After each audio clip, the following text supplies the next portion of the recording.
ready? Well, if I can, there we go. I was having a little internet problem if you're listening, David, but it seems to be working all of a sudden, so let's see here.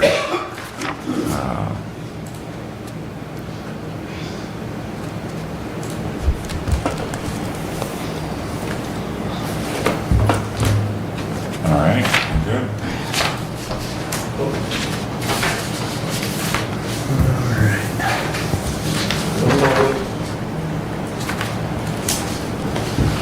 What happened to the handwriting? Oh, That's okay. all right, as long as it's in there somewhere. Yeah, we're not gonna need it. Okay. All right, we'll call to order. If you please join us in prayer and pledge. Please bow your head. We lift up our local leaders today. We pray for our mayors, city councils, county commissioners, police chiefs, sheriffs, judges, and all who serve our local communities. Strengthen them with wisdom and grace for the heavy burdens they carry. May they manage their teams and projects with love, keep their hearts pure, and their eyes toward your face as they work in the best interests of the people they are called to serve. Amen. The pledge of allegiance to the flag of the United States of America and to the republic for which it stands, one nation, under God, indivisible, with liberty and justice for all.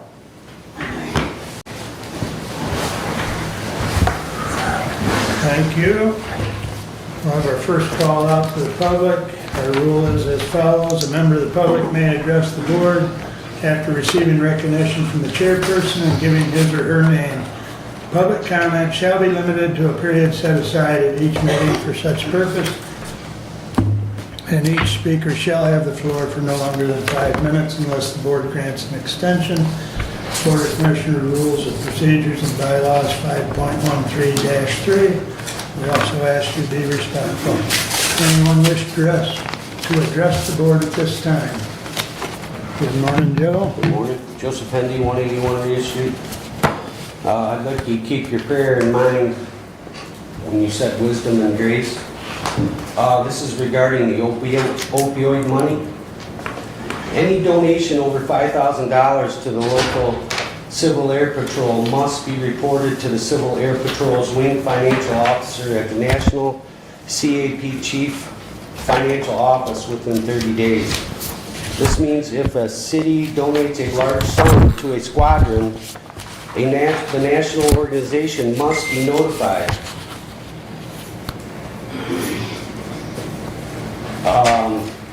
And the use of the money has to be tracked. You are literally giving local dollars back to federal government. Civil Air Patrol is a federally funded 501c3. The resolution isn't even legal as written, in my opinion, or transparent. Donations must be for a direct public benefit, not merely an indirect or remote one. And you don't say what they are going to do with the money. Did anyone ask the AG? I think the money would have been better used towards Christian counseling, child welfare programs for family impacted by opioid misuse, employment and housing support for people in recovery. I am against organizations getting these funds when they know nothing about drug addiction, mental health issues, or drug-induced psychosis. This allocation of opioid settlement money to the Civil Air Patrol is absurd. Was Article 9, Section 18 of the Michigan Constitution examined before passage of this resolution? No local dollars should go to a federally funded 501c3 organization. Let them get their own money if they want to help. Civil Air Patrol is for emergency services, disaster relief, homeland security, humanitarian services, which include transportation of medical supplies, blood and organs, when commercial options aren't available. No mention of drug addiction. The Civil Air Patrol is military oriented. If passed, I suggest you contact corporate headquarters of the Civil Air Patrol National Headquarters to make them aware of the opioid money and the guidelines on how it can be used. Thank you. Thank you. Anyone else wish to address the board at this time?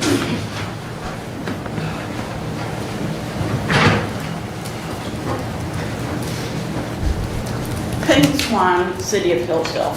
I'm here about the opiate money also. I think it's great that we're all of a sudden have a lot of money that we can start giving it to nonprofits. I think the flavor of the lawsuit of the opiate money was to help people that have been affected by the opiate crisis. Civil Air Patrol, to me, is just like way out in left field. Like, why don't you give it to Lifeways or some place that can help? Or, I don't know if you can find a way to put it in the general fund somehow and help the citizens. I don't know, helping pay rent for a building because somebody messed up and you sold the building when you shouldn't have.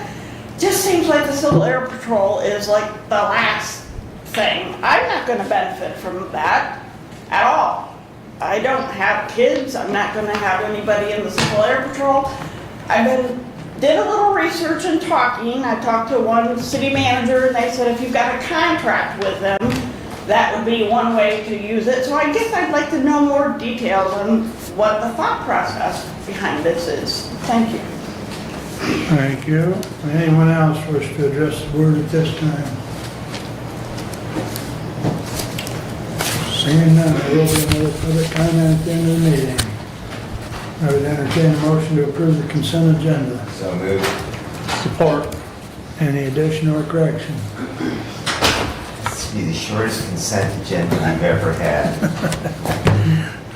All in favor, signify by saying aye. Aye. Opposed, same sign. Correspondence is listed in your packet. Any comments or correspondence at this time? Chair, if I may, there were, let's see, the Lake Leanne level special assessment, the Kalamazoo County resolution, and the Michigan Public Service Commission notice were added after the agenda was published originally, so I just want to make you aware of that. Okay.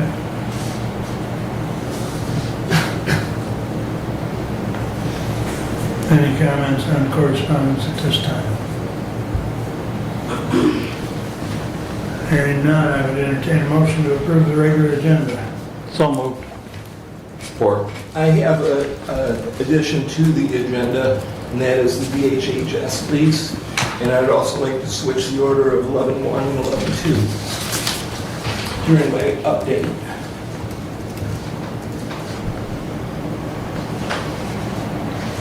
So you want to take 11-2 up before 11-1? Yes, and we'll start with the DHH lease. Okay, so you want to add your DHHS lease as item 1 and then... Okay. So who motioned and who seconded? I move to approve the agenda as presented. So, Brad supported, and then Doug has offered up an amendment as far as adding the DHHS lease that Randy passed out a minute ago. I'm good with those changes. Any further discussion on the, I don't think we should consider that lease today, but we can have discussion on it as well. very good. So with those changes, is there any further changes? All in favor of the agenda as amended, signify by saying aye. Aye. Opposed, same sign. All right, moving right along. Good morning, Mary Beth.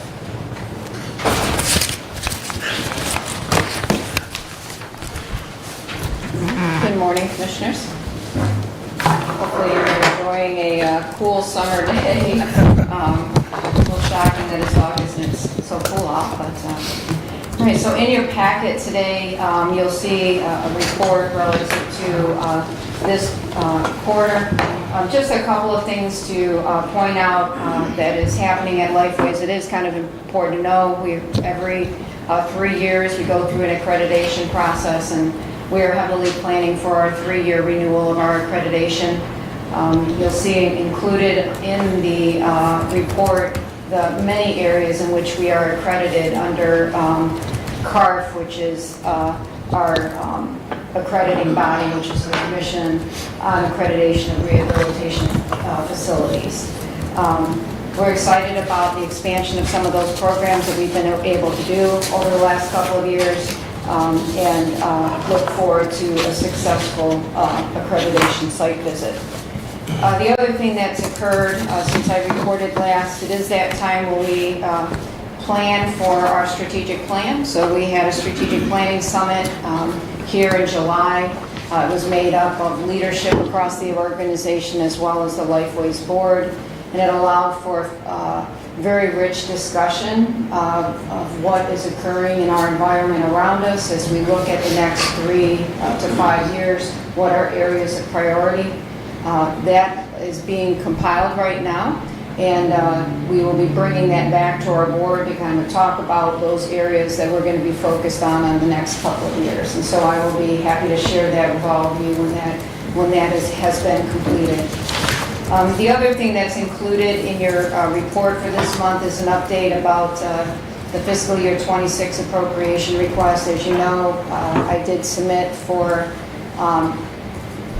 Tim Walberg's office, as well as Senator Alyssa Slotkin, and with Senator Gary Peters, a request for fiscal year 26 appropriations to support the Hillsdale project. It has moved on to the second step in that process. No guarantees, but it is nice to know that it has moved on.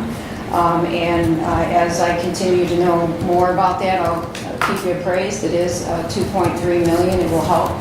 So we're hopeful that we will be successful with that, and are grateful for the support of legislators around that. The other major update, and I appreciate those that were able to attend the legislative event that we had at Lifeways a month or so ago, and where we provided education to the public around this prepaid inpatient health plan procurement. It is a complicated issue, but it is an issue that will impact our local communities, and so a lot of advocacy has been occurring and still is occurring, but since that time, the department has released the bid for the procurement. So there isn't any additional dialogue that's occurring with the state. As you can imagine, we're in a procurement process. But we will still continue to advocate against it. And the reason being, you'll see it included in here, and I'm appreciative of those that have supported opposition to it, is that right now it is a public system where there's public transparency and accountability. The board is made up of county commission appointments, and there is the ability for the public to come to this board and raise concerns about their local services. It also is an ability for them to come to our board. There is concern relative to the new restructure that governance of the local counties and how those dollars are used and the services that are provided in the community. That voice is going to be gone, and that's very concerning. It also allows for private organizations to bid on this procurement, for-profit organizations, for-profit, non-profit, but profit organizations, health plans to bid on it. And why that is concerning is that it will impact access to care. It's going to allow for more than one organization, PIHP, for people to go to. Right now, people can come to their local community mental health and be able to be screened and assessed and connected with a local provider within their community. A health plan you're going to have, and you can have more than one, there's no indication of how many that they're going to allow. Could be like the health plans for primary health care, where there are up to 5 within an area. And can you just imagine what a challenge that's going to be for individuals trying to access care, having to figure out and navigate the different health plans in an area, and not being able to have that done locally based on local needs. So there's concerns about that, and we'll continue to do our effort to raise concerns around the procurement, but it has been released. And the other thing that I did want to give an update on that's not included, because I send this report prior to a couple of weeks before I'm actually here, so I did want to let you know that at this last board meeting, the Lifeways Board did approve moving forward with the clearing of the land so that we are able to have the bidders moving forward. We've got to do that before fall hits and the ground freezes. We are doing that. We went through the bid process, and it will be reviewed at our facilities committee this next week. It allows funders to have an idea, a solid idea of what the costs are going to be associated with this project. And then the other thing that I did want to express appreciation for is I appreciate the efforts around the lease negotiation with Lifeways. I appreciate the efforts of the county to work with us, because this is a partnership for the two of us. We both want to be do what's right for our community and for both the courts and for Lifeways, and I think that we can come to a solution on that, and I appreciate the efforts of the county commission to work with us. The other thing to note is their CEO search is occurring. As you've probably been informed and are aware, I will be retiring in February. So the board has been heavily involved in the process for the new CEO search. So hope to have some announcement probably here in September. And with that, I will leave it open to any questions of county commissioners. Questions? Brent? In regards to the property and your plan for building, where are you at in regards to obtaining financing for that? So we have been working with County National. I actually have a meeting with them later today. So I don't have an answer until after I've had that meeting with them.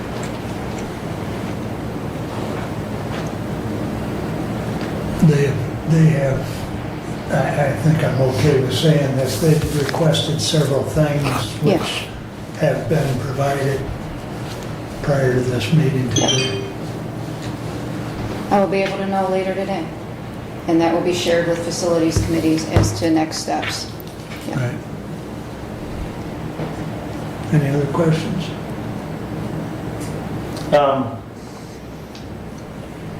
Staff retention, Mhm. where are you at as far as your turnover percent on staffing? Shoot. I can get that to you. I don't know the number. They just had a report compiled, and it feels like the internal retention rate, voluntary turnover, is around 8% maybe. But I'll get you the information. I'll follow up and send it to you Okay. so you can see. I'll even send the data. I'll send you the data itself. Okay.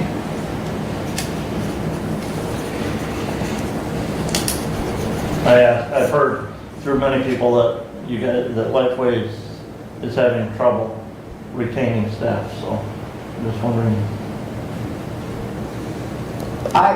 Our data is actually better than most relative to the retention rate, and I can share that as well with the averages within our system. But I mean, it is right now. It's an employee market, if you will. So Has been for quite a while. yes, so not an employer.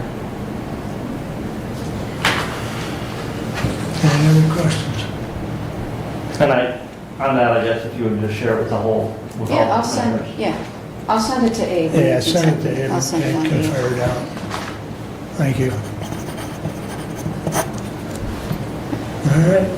Well, unless you've got anything else, Brent. I don't. Oh, Brad, you've got one. Mary Beth, it sounds, because we've just had a bunch of stuff on prevention works and where we are with that. So that is going to be retained, and you have a person selected to move into Kristen's Not yet. position. Oh. You don't? I don't believe there's a person yet selected. I know that Okay. we had a discussion about Okay. looking internally and negotiating with Mid-State Okay. and saying, yes, we will fill But- it.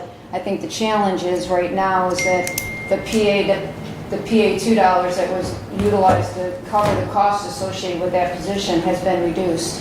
And so it may be a part-time position. So we're negotiating what that looks like and whether or not there are any other resources to fill that gap. It's going to be about a $30,000 gap. But we are going to, Lifeways will fill the prevention piece. So yes, we have agreed to kind of move Okay. forward with that. Thank you. Yes. Okay, one more time, anything else? All right, All right. thank you Well, very thank much. Yep.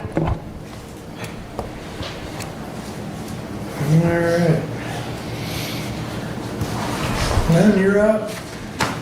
Good morning. Morning, Commissioners. I don't want to take up a lot of your time today. I just want to kind of quickly review our quarterly submission. Just kind of the way that the timing fell.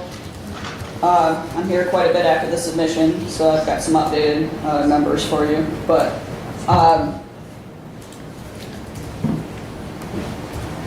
mutual aid responses over last month, we had 9 that we responded to. To date, in August, we've had 3 that we've responded for other areas. Unfortunately, I don't have any numbers on responses into our area. Thomas Central is working on that for me. They've had to kind of learn a new reporting system after getting their new CAD set up. So hopefully, by the next time I'm here, I will have updated numbers for that. Staffing update. Currently, I have 3 full-time paramedics, 3 part-time paramedics. They're myself, an additional medic in the office. I have 3 full-time advanced EMTs, 7 full-time EMTs, 9 part-time EMTs, and an additional 2 licensed EMTs in the office. 1 full-time wheelchair van driver and 2 part-time drivers. That has stayed pretty steady here recently. Response times are being discussed a lot lately. The national average for urban is 7 minutes and rural is 15 minutes. We fall right kind of in the middle of that. Our rolling response time, so from the moment that we start moving to the time that we arrive on scene, is 8 minutes, 21 seconds. Our dispatch on scene time is 11 minutes and 1 second. So our audit for the year for 2024 has been completed. Going to have board approval on that, I suspect, in our meeting in September, and I will get that to you guys as soon as that has been approved. Anybody have any questions I can answer? Questions for Lynn?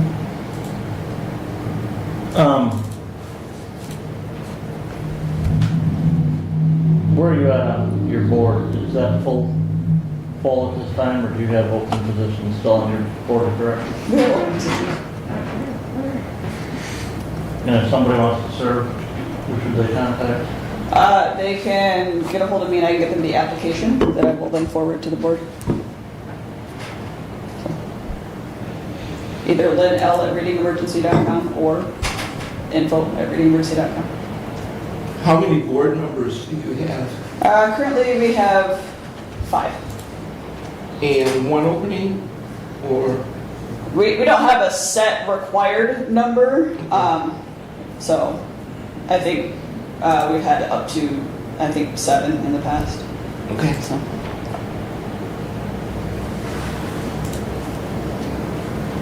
Do they meet monthly, quarterly, We meet every other month. every other month? Yep. I believe our next meeting is September 15th. Any other questions? When did you say the next meeting is? I believe be September 15th. Let me double check. Yes. And that will be at 1800, 6 p.m. Okay. And that is in our meeting room at our office at 30 Monroe. Okay. Thank you. All right.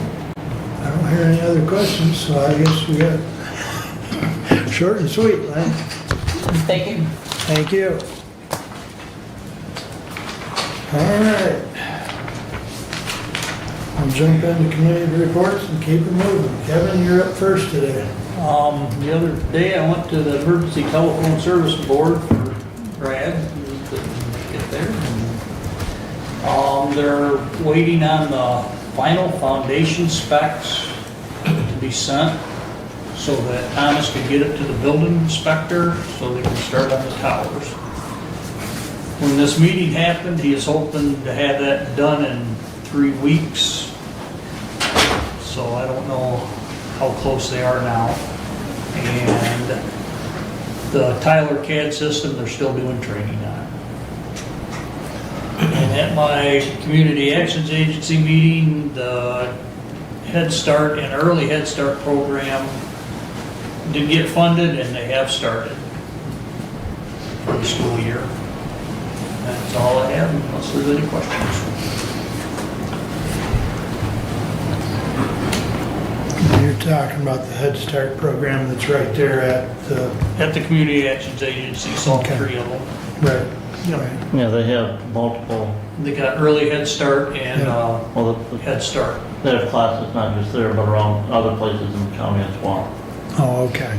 A classroom at Camden Frontier, they have one at Wall. No, they don't, not anymore. Haven't had it one at Walgren for maybe 10 years now. Okay. I know they closed North Adams classroom that was consolidated.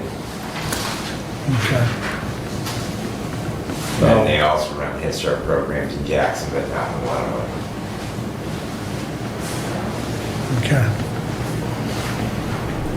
Well, I know the ones they have out here at the facility are, I mean, it's nice setup. Okay, any other questions for, So the road diet in Jonesville, can you describe the progress and what their timeline is? Is there any I information on don't know that? what, I have no idea what, they didn't say at their meeting the other day what their timeline is. It's just getting it done by fall. Because they waited until the Riverfest was over with, garage sales were over with, and the Michigan Speedway was over with. So it's whenever they get it done. There's no, at least they didn't give an update on saying it's gonna be done by so-and-so. I mean, there's a lot of work in progress right now. And so I don't see it taking that long, but I mean, they've got 99 ready north to be paved, milled and paved. And it looks like they've got 12 ready to be milled and paved, so.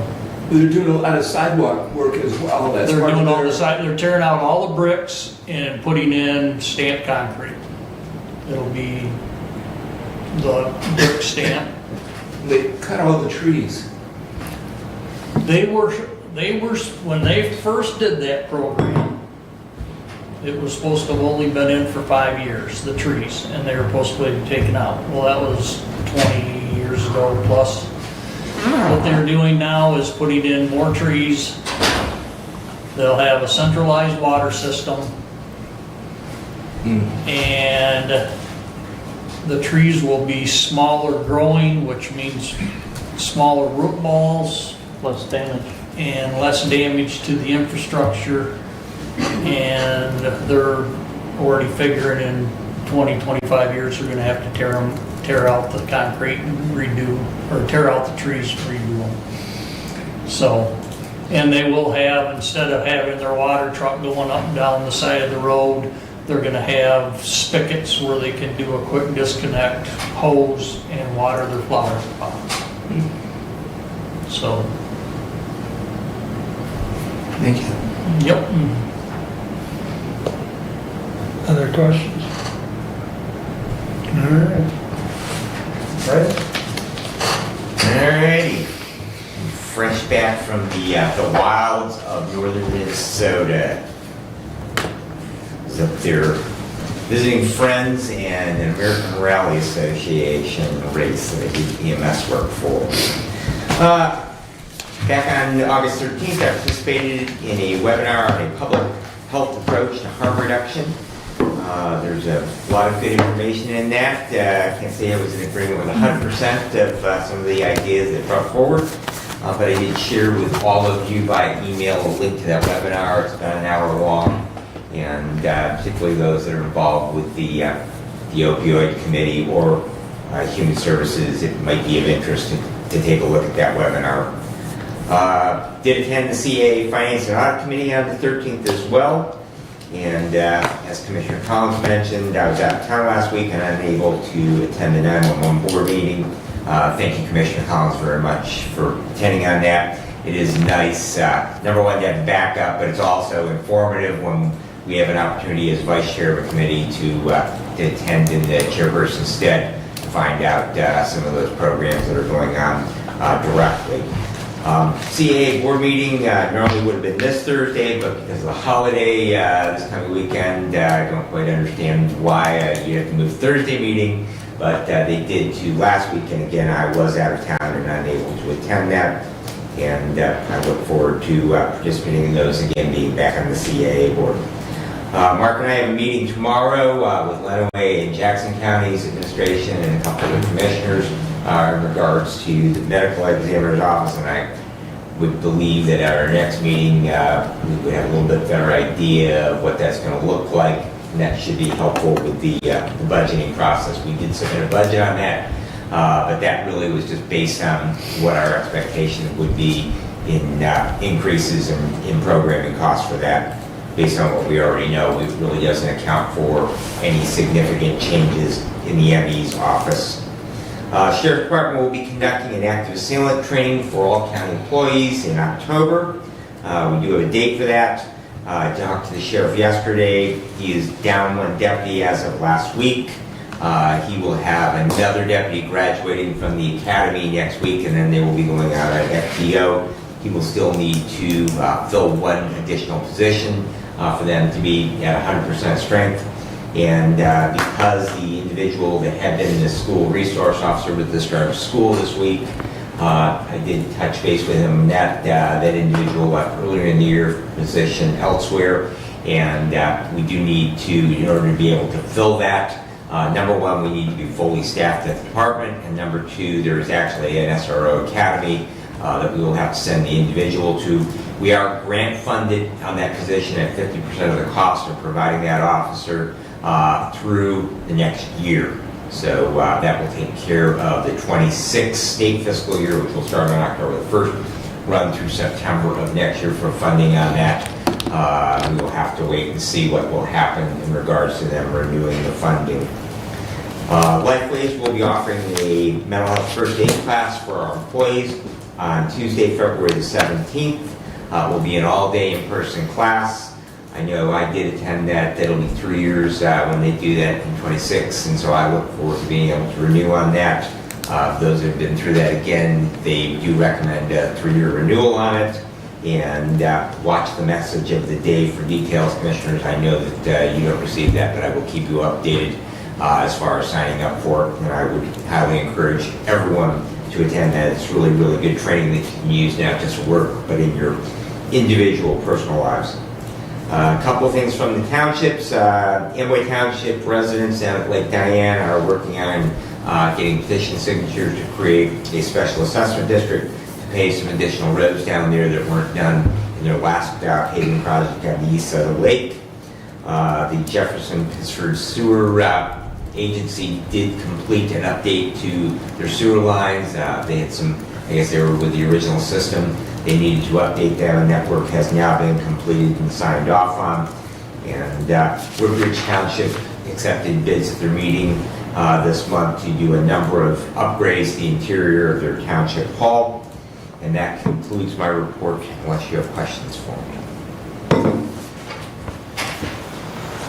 In regard to the medical examiner, Commissioner, I guess I'm wondering why we're not taking our blinders off and looking at other options as well. I continue to have a concern with the financial cost with the partnership with Lenawee and Jackson County.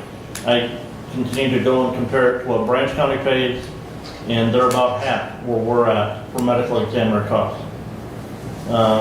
You know, looking at the numbers that,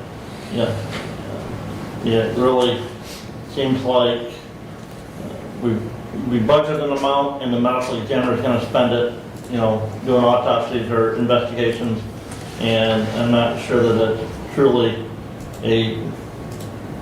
items that should have been, and not knowing, you know, should have that been done. But when other counties can get that same service for less, why aren't we looking at something else? Because everything that I've continued to see about that, you know, we've got to have more investigators with Lenawee and Jackson. It's just, you know, that cost continues to go up. And as government, we need to look at, see what we can do to reduce that cost. Well, to answer your question, Commissioner, Branch County is actually where we were 10 years ago. They are hiring still a local physician. I've actually spoken with the branch administrator. They are looking at options because if that physician decides not to continue to contract, just like we faced trying to find a physician that was willing to take on that role, it's not particularly easy to do that. Some of those physicians that you do find, the problem that we had was the previous, when we had a local physician, was very, very difficult to reach. We had law enforcement and fire personnel, the EMS personnel that were sitting on scenes for hours and hours and hours waiting to be able to turn those scenes over. At one point, we actually, the sheriff trained a number of his deputies, his medical examiner investigators, just solely so that we could clear some of those scenes, and because we could not reach the medical examiner. The other component is forces that are outside of our control. We have been told for several years now that the state is trying to create regionalization. That is what we are trying to create without being mandated into that. That eventually will happen with Branch County. Again, they are a standalone. They are doing that on their own. Eventually, they will be told by the state that they have to combine with other counties. We have seen that in trying to find partners when we were doing the materials management plan. And what we found is there weren't a whole lot of people that were interested in partnering with another county because they already had other agreements in place. And I think that that is what will probably happen with Branch County. They're going to find that it's relatively difficult to join an existing network. We have to the west of us, Western Michigan University. They do a number of counties. The cost is significantly higher than what we are currently paying, and also the service level is significantly less than what we are currently getting. So I don't disagree with you that we need to do everything we can to continue to monitor our costs and keep them as low as possible. But again, that there are a number of things that we just simply do not control. And so we are trying to do the best. And we feel at this point, in looking at that partnering with similar sized counties with similar needs is probably the best option for Hillsdale County. The unfortunate problem that we have right now is that Jackson County owns the morgue, and so they are able to drive that discussion. We are hoping to be able to perhaps find some things in looking at actually creating something that actually has ownership, much like our health department does, where we have a multi-county ownership, and we create an entity through the intergovernmental agreement process, which is allowed by statute. But that is a long, long process. We've been working on this for several years now. You may recall when Dr. Kaysen was our ME, we actually had some initial discussions with Dr. Mano and the Jackson administrator with Dr. Kaysen's untimely death. Unfortunately, that kind of changed the landscape. Also, with losing the morgue over in Lenawee County, that kind of changed the landscape. But it really is an evolving process. And I don't disagree with you that we don't have good control on costs, but we actually are paying less today than we were previously when we were using Lucas County.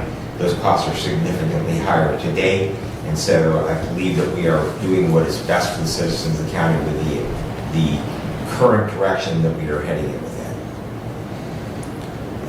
And I might add, the old way, if you will, when we were utilizing Lucas County, and one of the tipping points is when the prosecutor's office was trying to get a report, a sheriff's deputy was sent down there, and they were turned away because they were told they needed a court order to obtain our own report. And so, we had a deputy drive all the way down there, and then he came back empty-handed, and that was kind of the triggering point that we needed to do something different. And Brett is absolutely correct. The costs with Lucas County at that time, everything's changed accordingly, but I'm sure it's still more expensive than what we were doing with Lenawee. We have explored an option here in Hillsdale because there is a small morgue at our hospital. However, which hospital in Lansing? That's Sparrow. Sparrow. Well, but Sparrow is now U of M. True. But anyways, Brad and I had a discussion with the pathologist. Yeah. And then unexpectedly, the wheels came off that bus because they had two people, one quit and one retired. And so then their staffing, was too small to take on anything additional. So we've explored other options, Brett. It's not that we haven't, it's just that we haven't come up with a better fit. And in all likelihood, it's possible with the discussion of regionalization, it's possible that Branch County ends up in with Hillsdale, Lenawee, and Jackson. So, and if we can get a few more, it would spread the costs. We had discussion at one time of adding Livingston to the mix, but Livingston's had a habit of jumping around. They've been in multiple agreements over the last 10 years, and so consequently we did not feel that it was in the best interest to pursue any further than the initial discussions we had with them.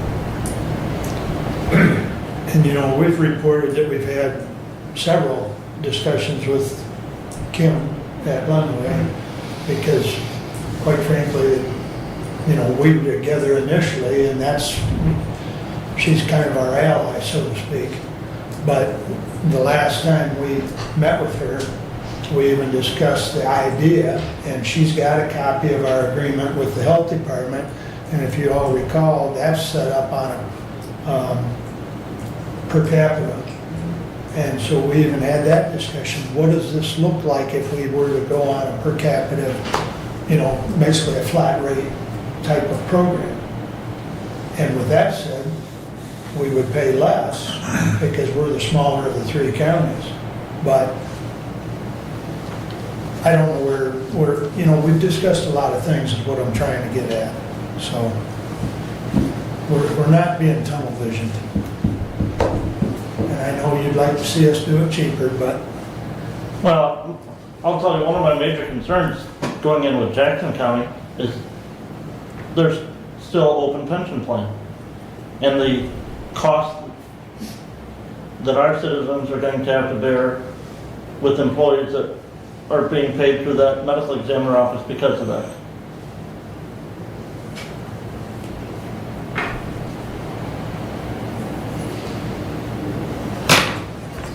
Well, and that leads to the discussion of trying to create an entity unto itself rather than buying services. Lenawee has a mixture, much like the state does. The state still has employees that are old employees that are in a defined benefit that are still working, and they have newer employees. Lenawee is the same way. Mm-hmm. So, Well, as we are, but our pension plan is closed. correct. And the state And pension plan, Lenawee's is closed. the state pension plan is closed Correct. to new hires. Jackson County's not. But if we were to create a new entity from the three counties, that very definitely that would be the case, because that we would have a defined contribution for those employees, and they would be employees of that entity rather than, but there's probably going to be a transitional period where if that were the case, where like in the case of Dr. Mano or Sarah, that because they are not going to give up that defined pension, probably that as long as they are working, that probably that there would have to be some way of contracting with them to make that work until such a time that they retired and then new people were hired in those positions. But those are overcomable things.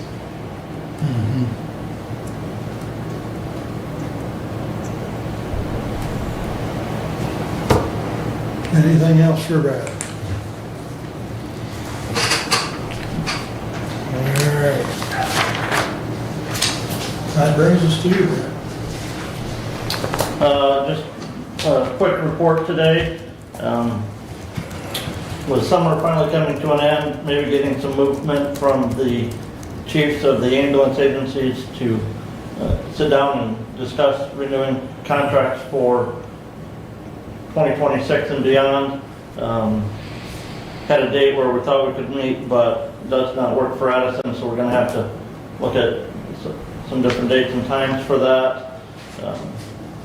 Working with the finance director, getting those budget requests that we've gotten in so far, loaded into our new budgeting software that we purchased.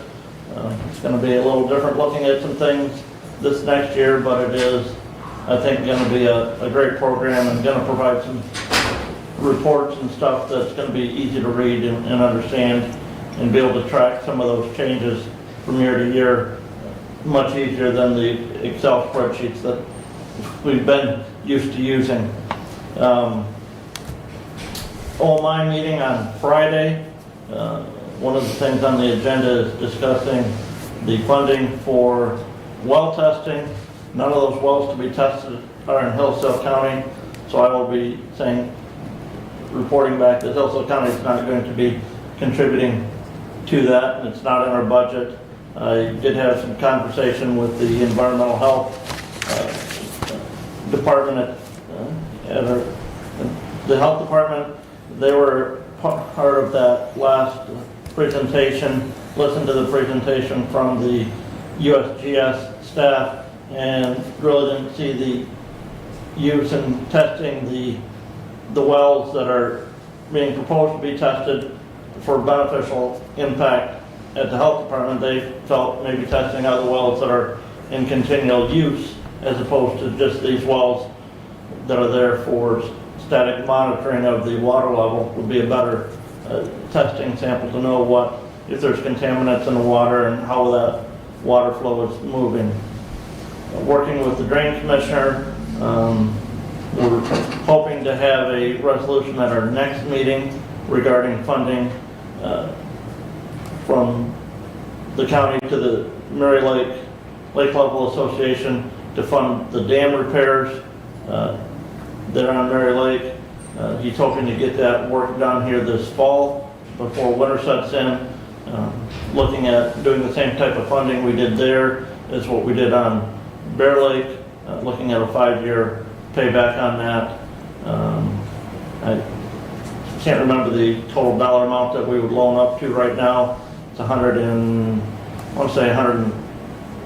It may not be, and it may not be that high, but something there as well that we saw with Lake Somerset. There may be quite a bit of early or full payment on that by property owners so that they don't have to pay that assessment over the 5-year period. So, as Mr. Dane mentioned in the packet, was added late was the Lake Leanne special assessment. The drain commissioner has to hold that meeting because he's assessing more than $10,000 on that lake this year,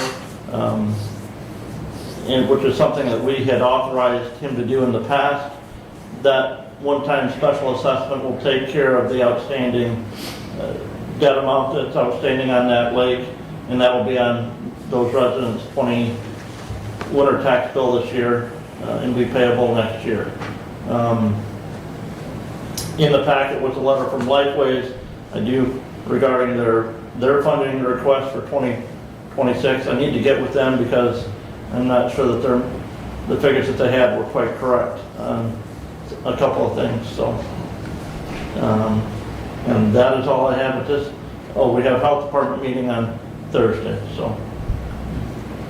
That's one of the things we're looking at there, and I'm gonna guess Commissioner Collins had some preview of this at the Finance Committee meeting, was starting to use some of the excess money that we've got into our pension, the closed pension plan there, starting using some of that towards our annual contribution amount, so that the amount that we have to contribute annually is getting substantially high right now.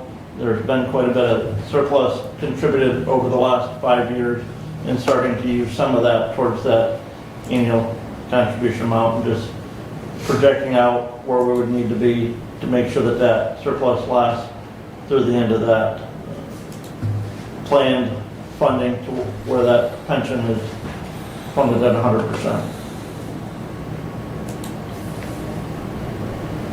And that is my report.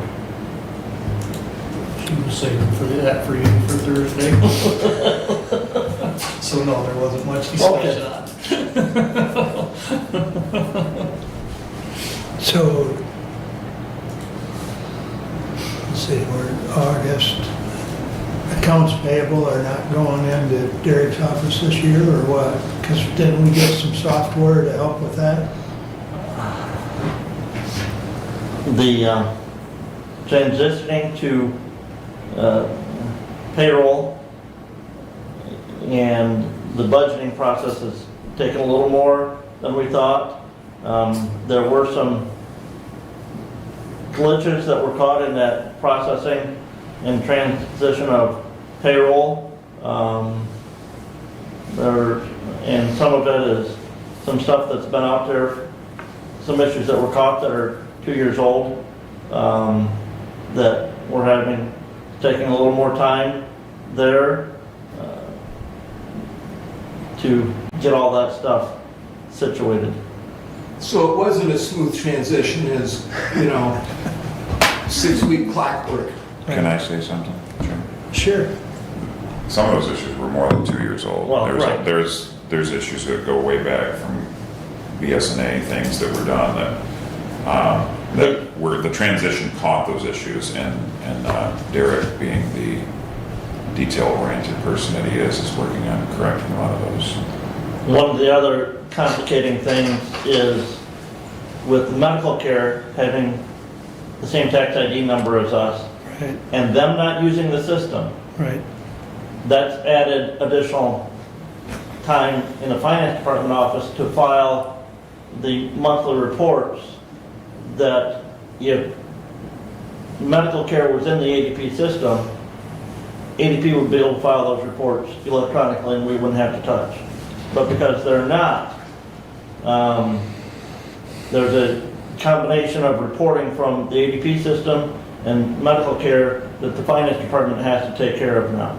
Okay. So that, and the finance director and I had some conversation yesterday regarding work comp. And there's been a fair number of claims at the medical care facility on the work comp policy that we went to this year that may impact our rating next year, or will impact our rating next year and going forward.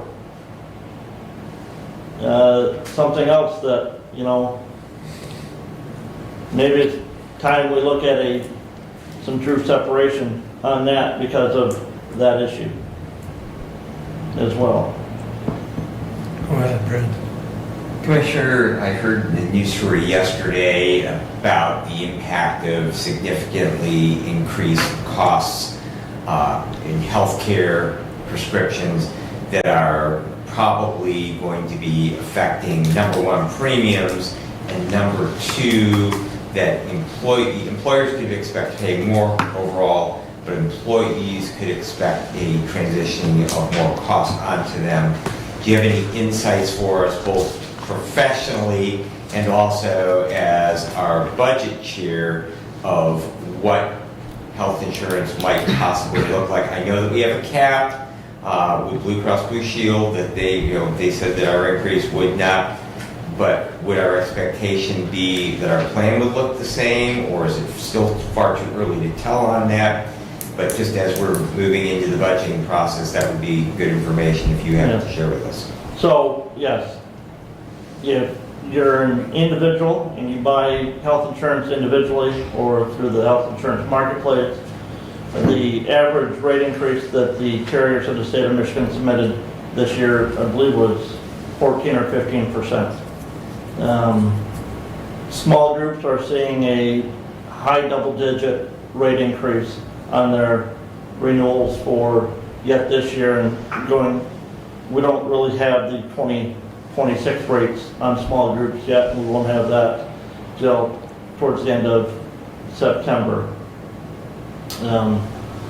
In addition, and large groups are much the same. Looking at that, when we switched to Blue Cross last year, they did guarantee us a 8.9% rate cap this next year.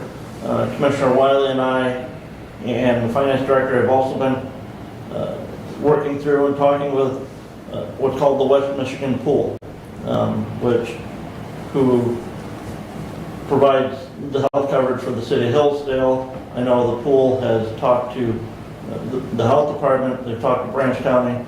They cover just government municipality type entities. And just have had some conversation about potentially switching from 44 North or Acrisure to them for servicing and management of our health plan. Not exactly sure where we're going to go at on that. We don't have those final numbers back from the pool yet, and we still don't have our rate renewals from Acrisure either. One of the things that all health plans have been doing is, in regards to coverage, is changing your actuarial plan in regards to prescription drugs. Several years ago, the hot thing was the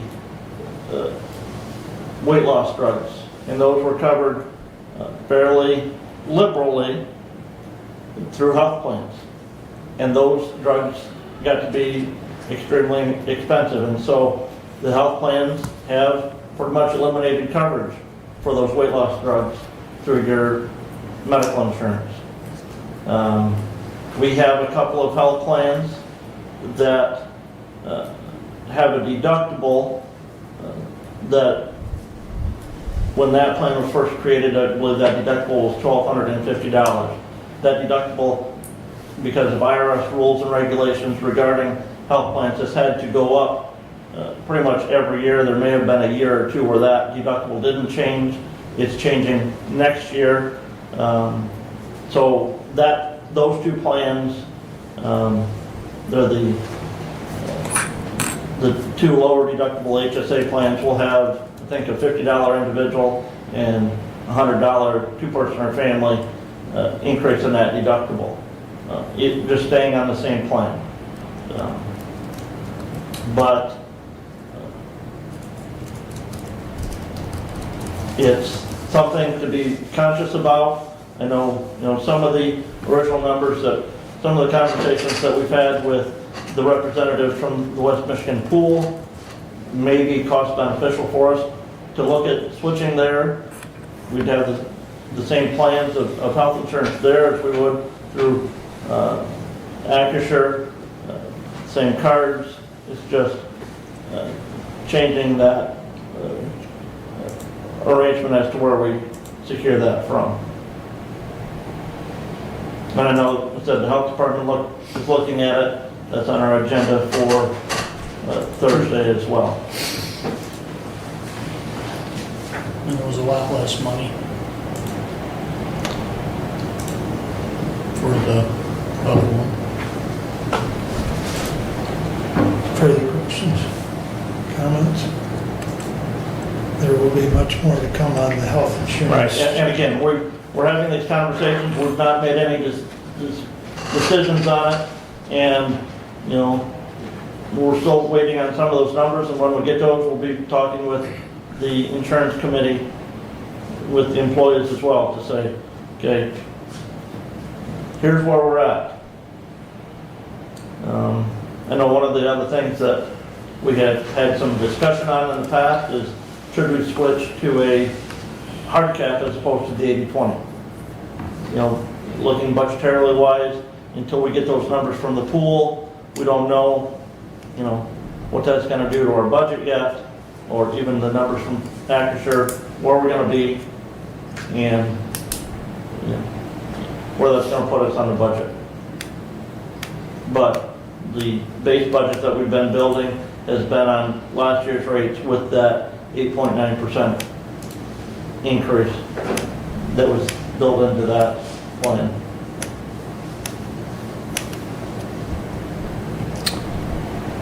Lifeways did go to the pool 2 years ago, and I've talked to their HR director, and, you know, some of my concerns, we've always had patient advocates with 44 North. We've always had pretty good service over the years. We've been with 44 North for a long time.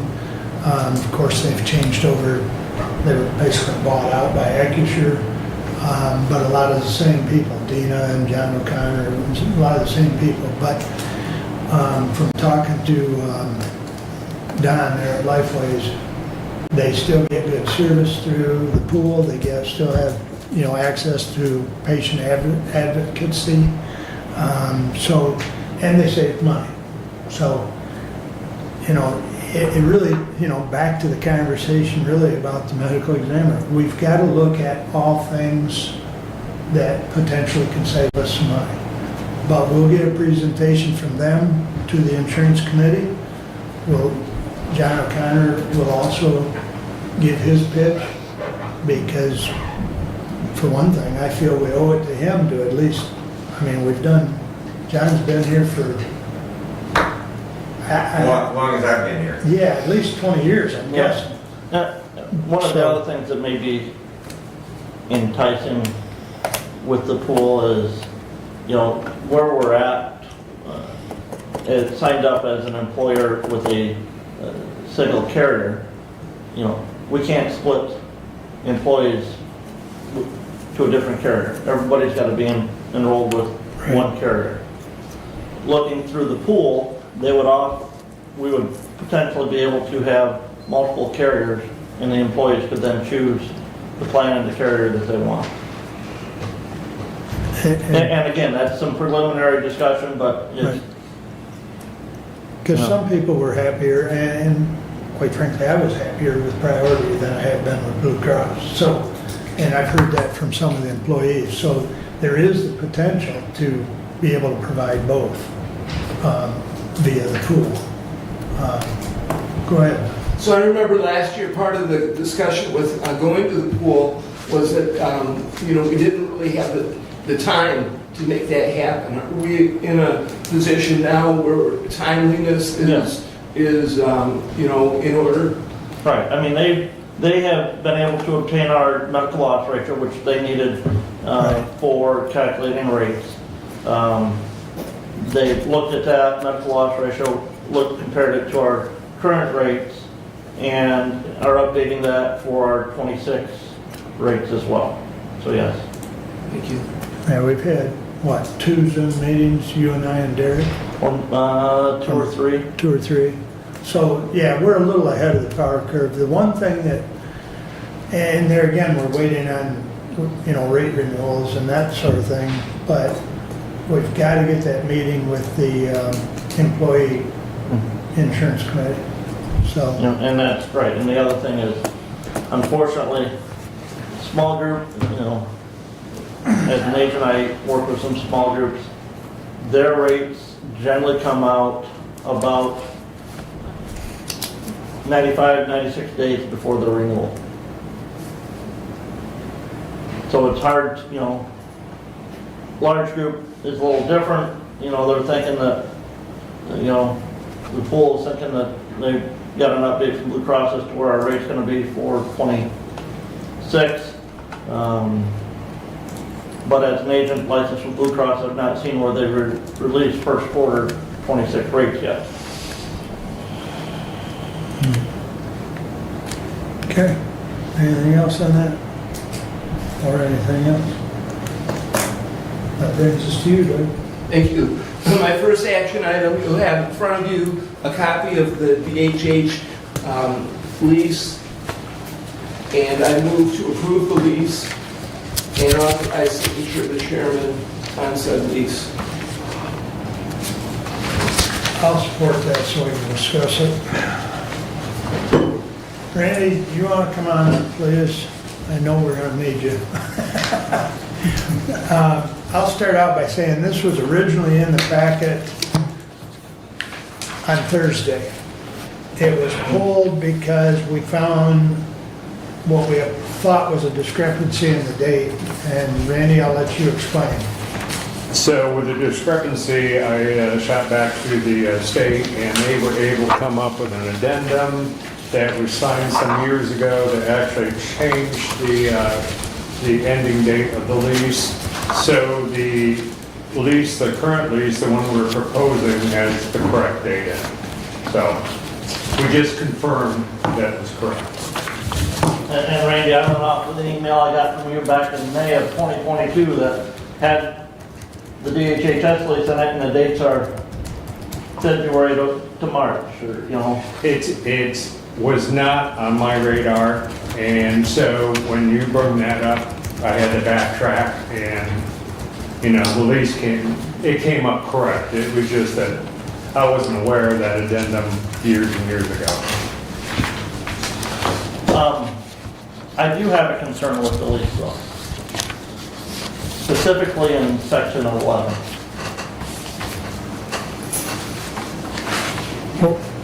What page, please, Brent?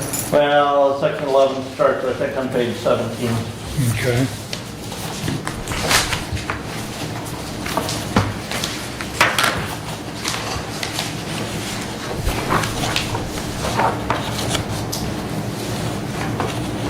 What's your concern? My concern is the state of Michigan can cancel the lease at any time for any reason and give us 90-day notice. We're limited underneath 11.4, which is on the next page, on page 18, for those reasons that we can cancel the lease.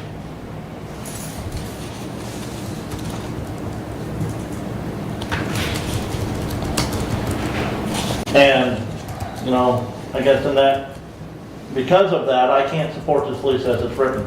And I know this is language pulled directly from a prior lease, which was a bad lease the last 10 years of that lease that we're currently in. I think year 8 of that. And not, you know, it's nothing, I said that, to me, that language was pulled directly from the prior lease. It was. If the state can cancel it for any reason, I think we should be able to cancel it for any reason with proper notice. I can't say, but I think there's a spot in there that I read, and I don't have it in front of me, but I think we can also do it. But we have to give a certain number of day notice. Well, we have to, it has to be because of destruction of the property or because of eminent domain condemnation proceedings. I was thinking there was another spot too, but I can't back that up right now.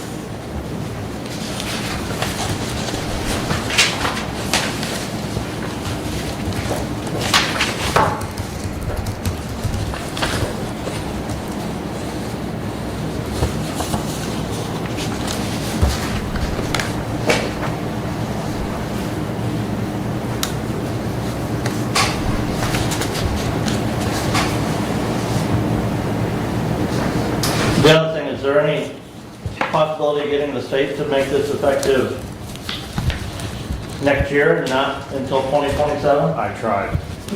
It didn't fly. Well, why would they you know, yeah, because why would they want that additional cost? Why?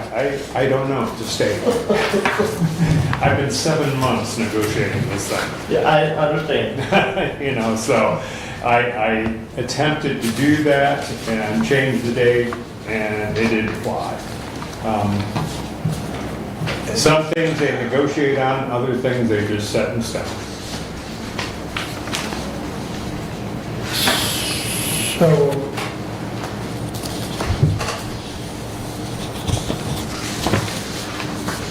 on one hand, we're lucky they reached out to us when they did, because we've still got, what, a year and a half more or less? Roughly, yes. Yeah.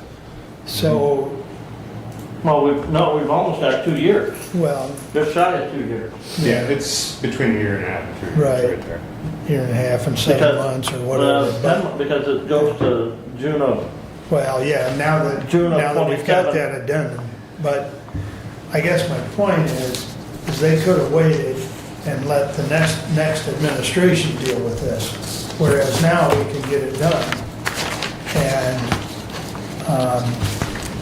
for the most part, as far as the financial aspects of this and the terms of the renewal, this is a much better contract than what we previously had. Absolutely, absolutely.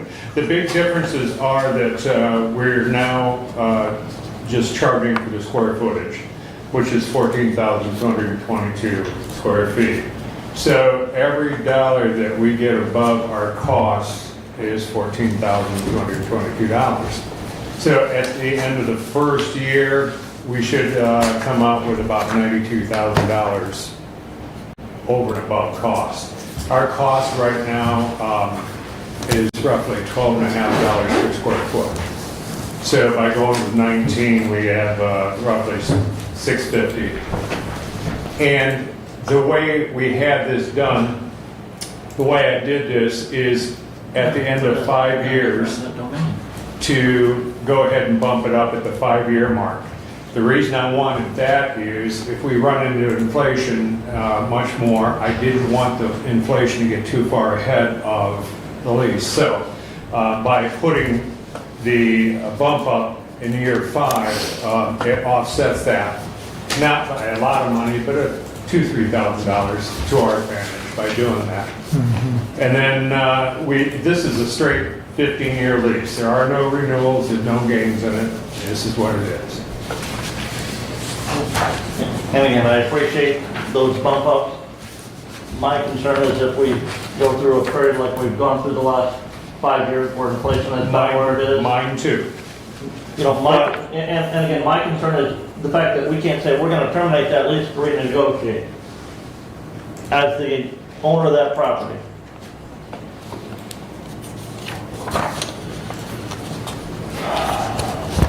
And I guess my counterpoint to that would be if we were to encounter a significant period of inflation, we might be hard pressed to find another tenant.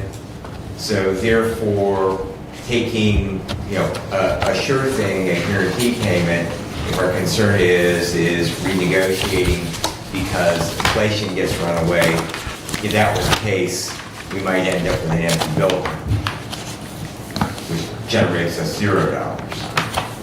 But again, the state is given that opportunity to cancel for any reason with 90-day notice. We're not. And I guess my thought on that is they need the space as long as, and if they're not going to need the space, in other words, if they're going to contract everything out or they're going to go 100% remote, well, that's just the nature of the beast. But beyond that, I believe as long as we provide them with a well-maintained building, they're probably going to stay. So,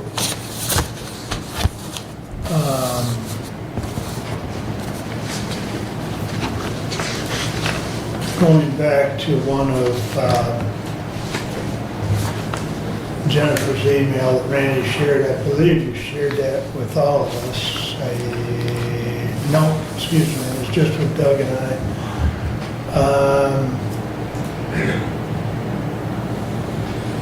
In this, she wrote, she says, I can take back the revised proposal back to DHHS. However, there's concern that this is now the third time we will have to ask for review modified terms after agreeing to what we believe to be the county's offer for the renewal. The previous draft lease provided also had the 27th start date. She goes on to, she says, I should mention the market report trends are indicating annual increases of 2%. You proposed 3%. Assuming any revised proposal also uses 3%, we are getting closer to 10, 15 years, especially rates higher than what we already agreed to, will likely not be supported by the current market rates and trends. She goes on with another paragraph that basically says, if we send this back, it's probably not going to come back the way we want it. So, go ahead, Doug. So we had also talked about doing a series of shorter terms to incorporate potential of inflation, and that was not something that was accepted, you know, in part of the discussion. So. It has been talked about, it has been brought up, it did not move forward with that. So, just so everybody knows, and I know Doug and I know, I've talked to Brent about this, this whole process is, and I'll use the word convoluted because it's, Randy deals with an agent within the state's housing division. She in turn has to take this to her boss. Then her boss takes it to DHHS. Then it comes back down the ladder. So where we're at right now is one of them situations where Randy and the facility committee is fairly happy with what we've got. Is it perfect? No. I think we're in agreement on that. Yes. But we do have 15 years, we have a tenant that's solid, that's paying rent, and the alternative at this moment is they say, we're gonna do something else, which could be, they come out of Hillsdale County. Right. In addition to this, when we first started negotiating, the carpet came into play, the painting came into play, and so we did a lot of negotiating back and forth on that carpet, and so this finally ended up where when they need carpet, they're gonna end up buying. And so that was $75,000, $80,000 right there. So we've been doing a lot of back and forth to clean up this lease compared to what it was. And as you said, it's not perfect, Right. but it's a decent lease.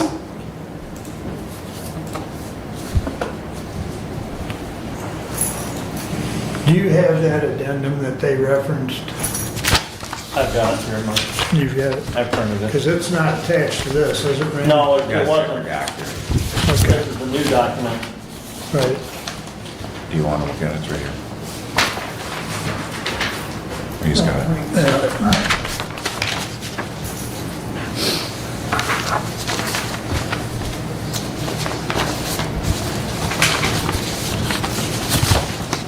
Okay.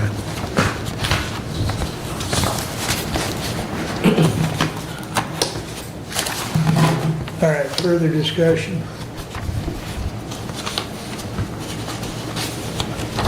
You want to read Doug's motion back? Well, Or, yeah, I think I captured the essence of it, but I'm not sure I got it word for word. Just motion to approve a new lease agreement with the state of Michigan for NDHHS. And authorized signature. And Can I just make the friendly amendment to it, that we include the lease, the state lease number? Yes. In that. Okay. and we will follow it up with a resolution and consent agenda for record keeping. Should it pass? Okay. All right. I'll ask one more time if there's any further discussion before we do a roll call vote. Roll call, please. Commissioner Ingles, Yes. Commissioner Collins, Yes. Commissioner Wiley, Yes. Commissioner Benton, Yes. Commissioner Leininger. No. And Passes 4-1. And I do appreciate the revenue. My concern is, I understand completely. We did a lot of battling back and forth. So thank you. Thank you, Randy. Thanks, Randy. All right, please continue. So my next action item is Resolution 25-111 to approve Hillsdale Renaissance lease addendum regarding the annex bathroom ADA compliance. I move approval of the addendum and authorization of the chairman's signature to the document. Support. Support by Kevin. Discussion. Are there any questions? The concern was moving into year 4 and 5 is the access to the bathrooms as an ADA requirement of the courts. The bathroom is upstairs, requiring an elevator, and Hillsdale Renaissance has provided an addendum which accomplishes the access to the bathroom. Luke or Coleman, either one of you want to comment? I'll allow it if you want to. and there is no additional cost to us for that in this. No additional cost. The costs are as from the original lease, which is the $600 property taxes and utilities. Any maintenance that we need. Yeah, insurance. And I do have the Commissioner Collins had asked me for the numbers on the property taxes. Nick had told me today that the summer tax currently is $7,315.21. The winter tax is $2,576.73, and those will be projected to increase, as time goes, but that is currently what those numbers were. So plus the 600, which would be for 2 years, 6 months, and whatever the utilities, we've already been paying the utilities, and we've already been paying the insurance, I believe. No, we're not. No. Luke is covering the building. We're required in the lease to cover our stuff and liability there. That's correct. Okay. And I did ask Mr. Maines and Ms. Ratson to attend this morning in case there were any questions. So, gentlemen, please ask questions. So, and Rachel, I would like to have you as part of this discussion since you're the administrator of that building. My one concern is in regards to the security of the envelope, and I know that there was some discussion last night. Obviously, we have a courts facility, and so we have a significant amount of security concerns in regards to access to that. One of the problems is that if you are going to have tenants in the upstairs, that the elevator is basically through the lobby of our court. And so I know that there was some discussion about that, and I greatly appreciate that. Thank you and understanding on that. But I want to make sure that Rachel is fully updated. Basically, we would be talking about that we would have access times through the front doors, which would basically mean your waiting room, your lobby out there in front, from 8:30, I believe, until 5 p.m.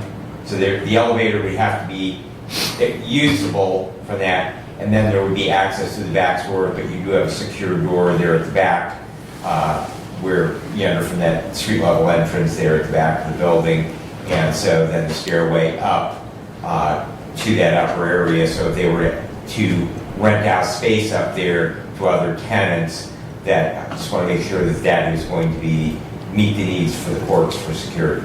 And to be clear, to follow up a little bit with your statement, is that this discussion we had was the 8:30 to 5 p.m. access. There had been no decision on that yet from the landlord. Yeah. Yes, our opinion on that is we're not a court and we don't know what your security requirements are. So you need to present us with any requirements. Okay. And I don't see any reason for us to not approve them, but they'd be taken on at the county's expense. And I think also the Hillsdale Renaissance has indicated that because of our continued occupancy of the first floor, that limits their ability to renovate the second floor per That's correct. their maybe potential plans until we vacate the first floor so that they can complete those renovations that they would plan to do on the second floor. So I don't think they're going to be looking at any tenancy on that second floor in the near future. We have no intentions of looking at tenants. If someone approaches us, given the current police situation, we'd be happy to hear about increasing our revenue on the building. But there's no plans right now to tenant out the space. Okay, like I say, I fully appreciate your need to, generate revenue from that space. And so I just want to make sure that we satisfy the needs for Judge Iverson and Magistrate Docs there. So we want to keep our judges happy. The only thing that really comes to my mind off the top of my head, granted I'm speaking maybe out of turn without Judge present, I obviously wouldn't have discussed this with her or the Chief Judge, is there's rules coming into the courthouse, which you're allowed to bring and things of that nature. Obviously no weapons, no bags, no beverages, things like that. Would that impact any of their operation? Because we would have to maintain those rules in order to maintain some of our security, limited as it may be. That's just the first thing that comes to mind, Commissioner. Our concern there would be what qualifies as the court. So is that lobby area considered part of the court? And if so, then that would be... We stop them in the lobby area and we usually escort them back outside. The bailiff will address it. They're definitely not getting into the actual secured areas that way, but we try to address it in the lobby and turn them around at that point. Okay. It would be, again, we need something from you to tell us about what security you need. Certainly. So. Okay. Any other questions for the landlord? Potentially. Are we ready? We have been presented with option A, option B, and what has been called option C, being the maintaining of the current lease, which takes us to October of 2026. We also know that if option A or option B is one of the options decided by the Board of Commissioners as the direction they want to go, that January 1 of 2026 is when those options would begin. So if we approve today the addendum, which takes us to 2028, what is the impact on options A and B? Those remain open until, so option B remains open until September 30th of 2025, at which point if there's no letter to the city, then that option would dissolve. Option A would remain on the table until January 1st, at which time we would assume that the status quo option, if we've not received anything, we'd assume the status quo option would be maintained and you would be on your current lease as it stands with the addendum. If we approve the addendum and decline either option A or option B, as time moves forward, we get into 2027 or at some later date beyond January 1 of 2026. If in fact it's clear that we don't have our preparations in order to move the court by October of 2028, are there extensions available that would take us beyond 2028? The situation for us at that time, especially the closer we get to October of 2028, if you decide to move forward with the current lease, would be all of us that are coming up, we're in the preliminary discussions right now, would be planned for your vacancy November 1st of 2028. In the event that you came to us requesting an extension, the minimum fee would be looking back at option A, starting January 1st of 2026, and we'd be expecting to receive rent revenue based on the options that we gave you today, and then we'd start discussing the rent because of losses on our part or mobilization fees that we've had people out, we're getting geared up and ready to go. And if we were to entertain an extension on the lease, it would be taking into account the losses we'd be accruing from our renovation plans having moved forward. So the numbers would look like potentially $360,000 if it's 2 years, plus mobilization, which who knows what that could be at that point, plus rent. As of January 1, the rent is $15,000, but in 2027, that $15,000 may be 17 or 18, some other number than 15,000. We would need to consider the market rate and the loss on our part.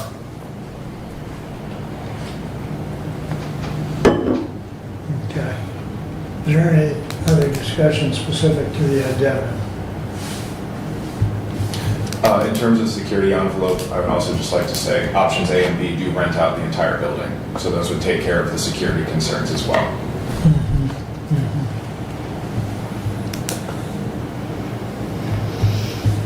Okay, thank you. Roll call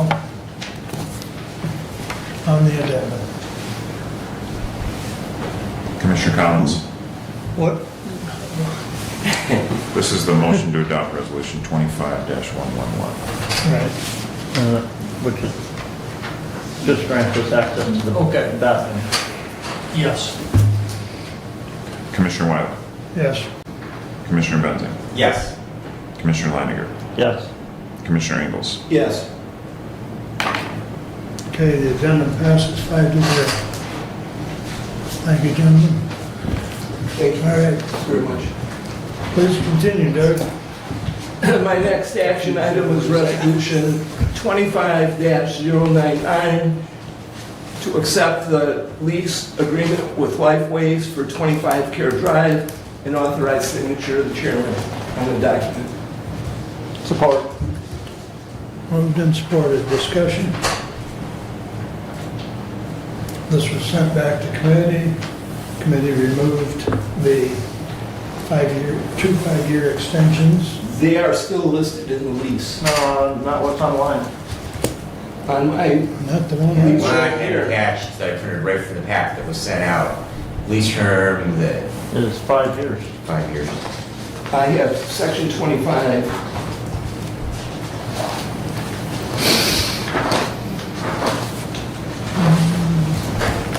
Options to renew. Tenant shall have the option to renew this lease for 2 additional 5-year periods after the expiration date.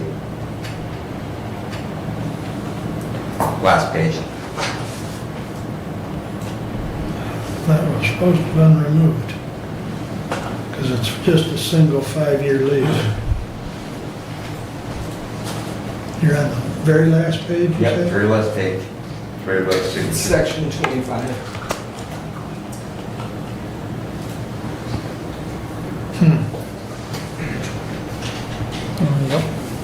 I could have sworn the one that I saw was not in there.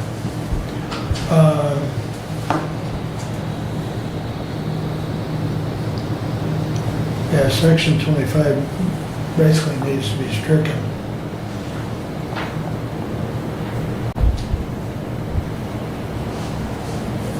If there is one that exists, I can get it printed off and have it added.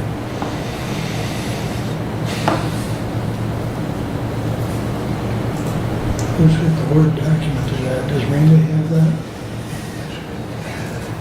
Came from his office. Yeah. It was in packets of PDFs. What's that? It would have been in packets of PDFs. Right.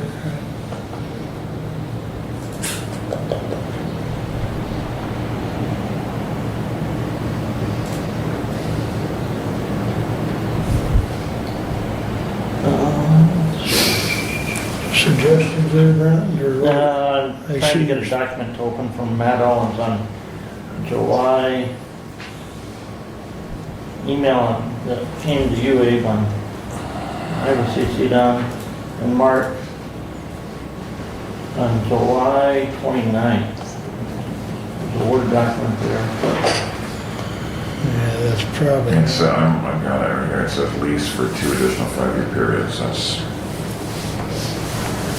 some language.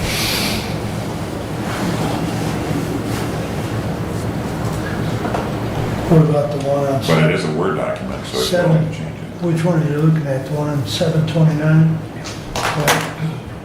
That one there, I believe, is the one that, the 5-year, yeah, I can't get it open. It still lists the 2 additional. But it is a Word document, so. Strike out what we said. Well, why don't we deal with, while we're dealing with the mechanics of how we're going to do it, I'm going to offer the amendment of that we strike Article 25, the option to renew, and then change option to terminate will be substituted 25 for 26. Oh, yeah, you're just moving the number. Right, yeah. Yeah. I'll support. All right, could you repeat that for me, please? Motion to strike. Strike Article 25, option to renew, and to renumber Article 26, the option to terminate, as Article 25.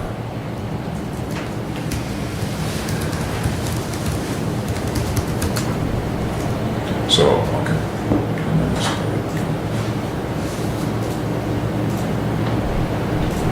Any discussion on the motion?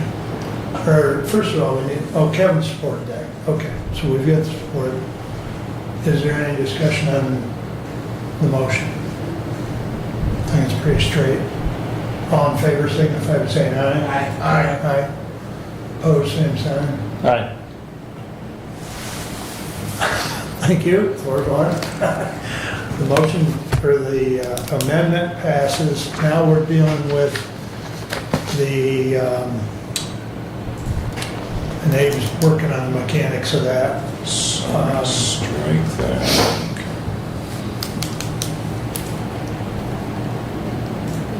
Resolution 25-099 as amended.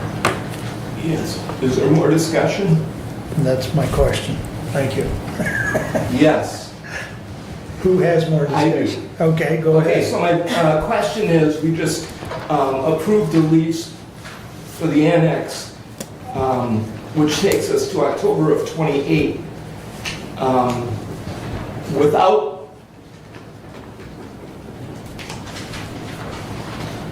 I cannot support a lease that will take the space where the intended destination of our court goes beyond the expiration of where the lease will take our court. That's a concern. If I said that right. Get the point, but yeah, it was a little. Yeah. So we have a gap there. There's a hole. And where is the court going to go in '28 if we have a 5-year lease for 25 Care Drive? Which takes us to 28 beyond.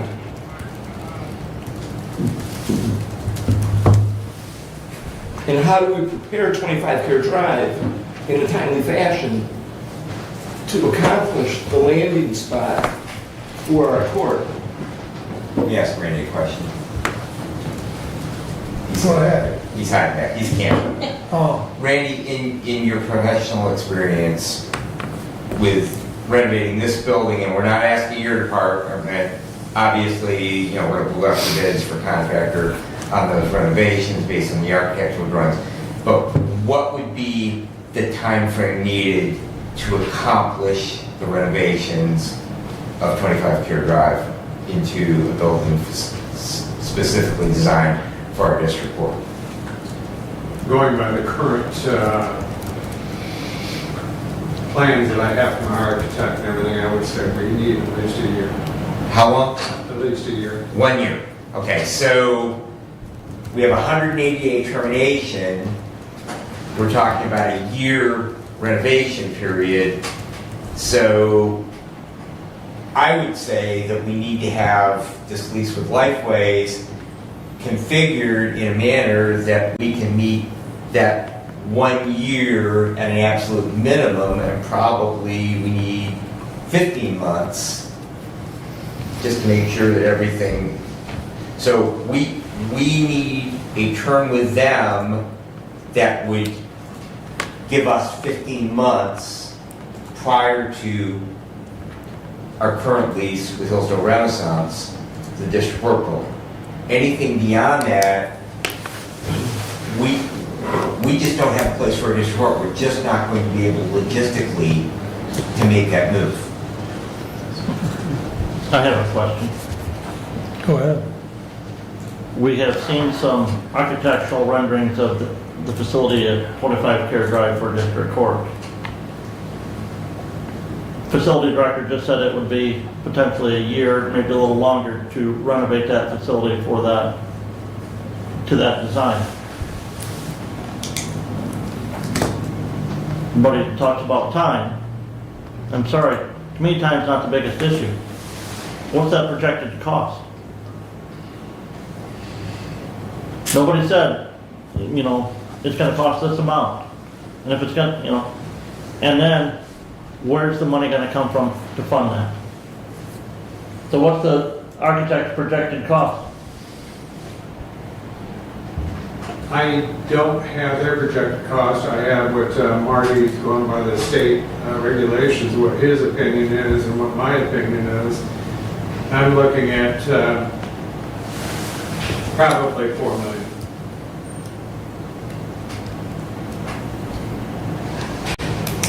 So in that same theme, when you ask about cost, if by chance we do ask and need an extension due to either Lifeways staying in that 25 Care Drive because they're not ready to move yet, or for any other reason, we just heard that we're going to have an expense of staying in the annex with our district court.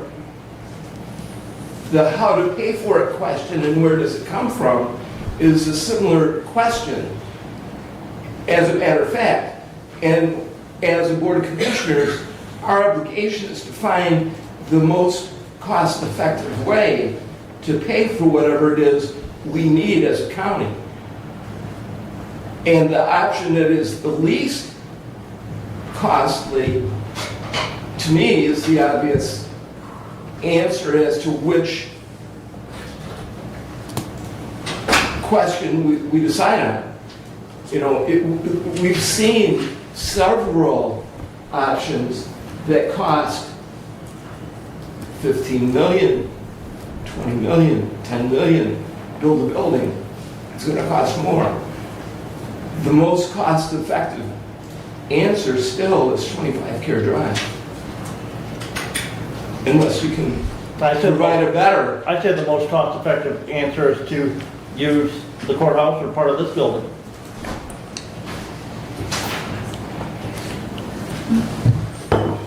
We know that's not going to work, Commissioner. And so I would argue that the least expensive option, we already said no to, which was when we heard our facilities director say, we need to spend $1 million on the district court annex building to fix the things that are wrong with the building, and we couldn't afford that, so we sold it. We put it up for sale and we sold it. And we voted in this room to sell that building. Now, that wasn't a unanimous vote, but we together collectively as a body have to deal with the decisions that are made. So the least expensive option was to spend $1 million on a building that we already own, but that was gone. So now we sold the building and we have no place to go for our district court because we've been told over and over and over again, it will not go into the historic courthouse. We do not have a space there. We can't put it into this building. We don't have the space in this building. We'd have to do a lot of juggling to get an office of the county clerk into this building. So we have to come up with a solution. And so one of the solutions is add an addition onto our existing courthouse. We talked about that when we were talking about windows for that building.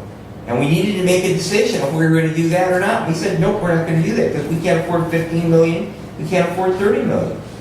So now the problem is we have to have space for that.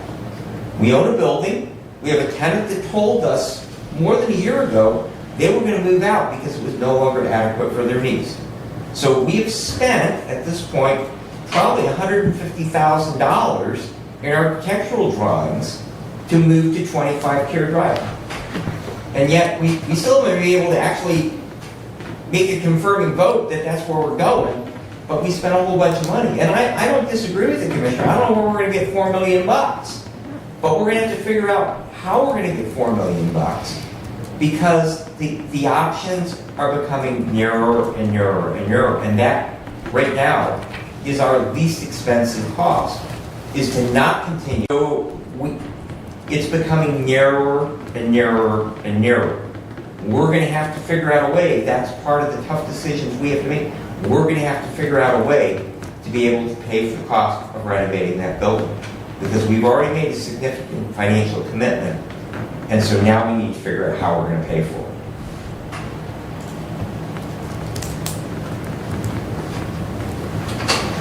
Commissioner, I believe we've only expended about $20,000 on architect costs on that building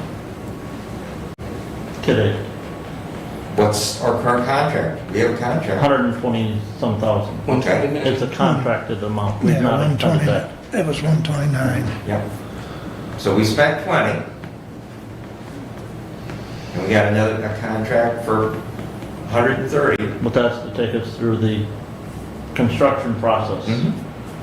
We also spent with Nathan Hall the conceptual drawings, and I believe that was It was less than 10, but it was up to 10. It was less than 10. But we're also dangerously getting away from what is germane discussion on this lease. So, that being said, I move to amend the motion by deleting 5 years and inserting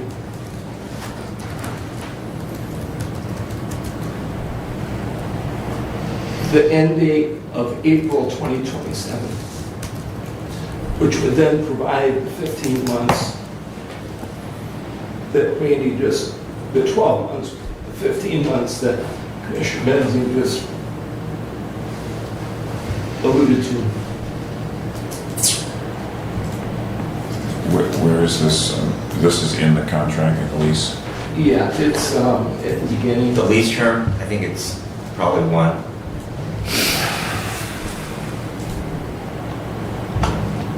Yeah, it's on the first page, third paragraph. And so what would the end date then be, Commissioner, just so I'm clear? April 30 of 2027.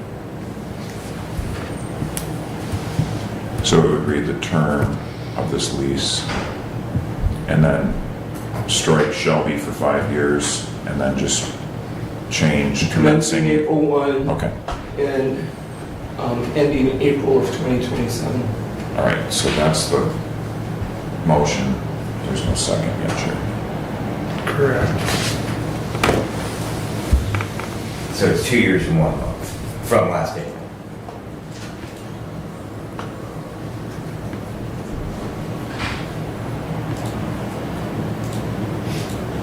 Is there support? I'll support it so we can discuss it. Okay, support is acknowledged. Discussion.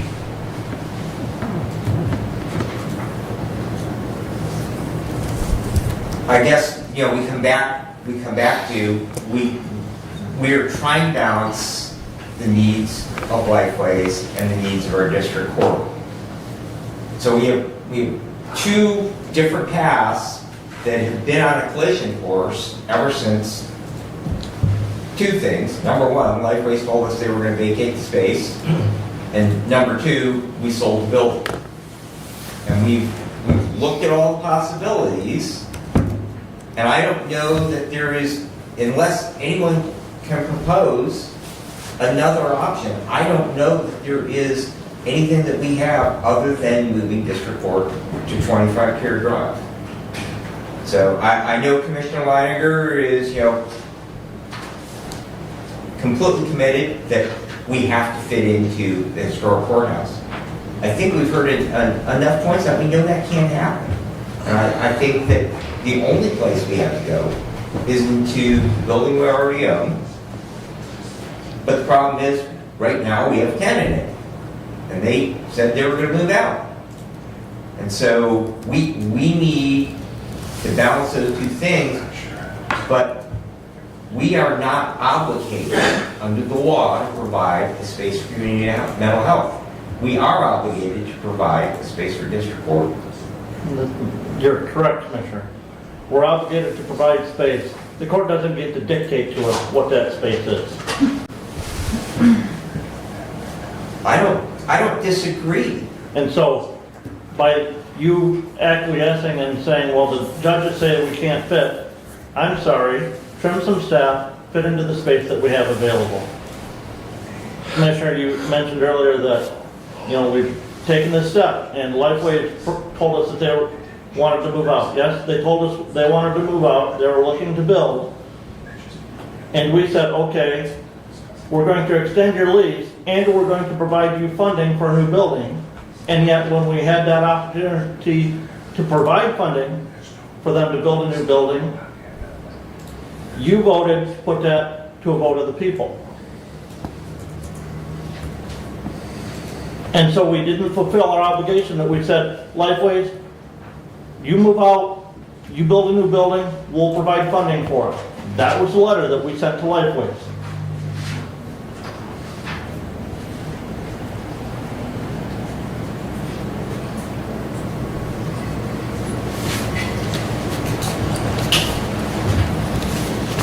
Our responsibility, our duties as Board of Commissioners is to provide the space. We have a building, it's not fully used, not fully utilized. To me, adequate space. Adequate funding to convert that space to what we need. We don't have the funding for a $4 million renovation on 25 Care Drive, and the only way we're going to have the funding for that is to probably eliminate 4 or 5 people or a millage vote of the citizens of Hillsdale County.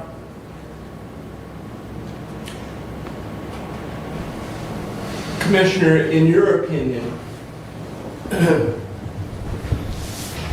courthouse is sufficient. In a professional's opinion, the courthouse is not sufficient. I don't believe, sir, that you are a professional on the space needs of the court.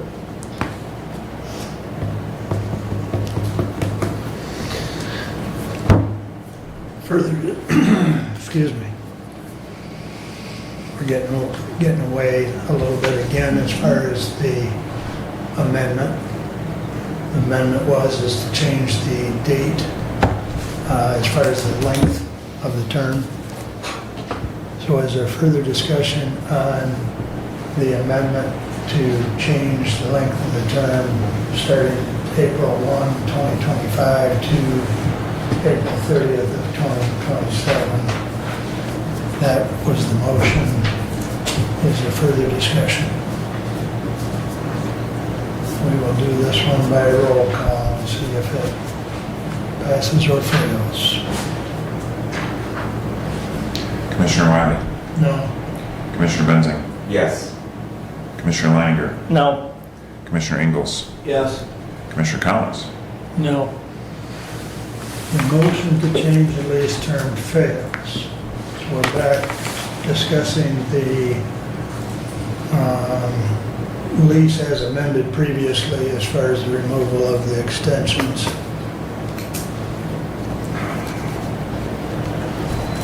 Any further discussion on the lease as amended that is before us?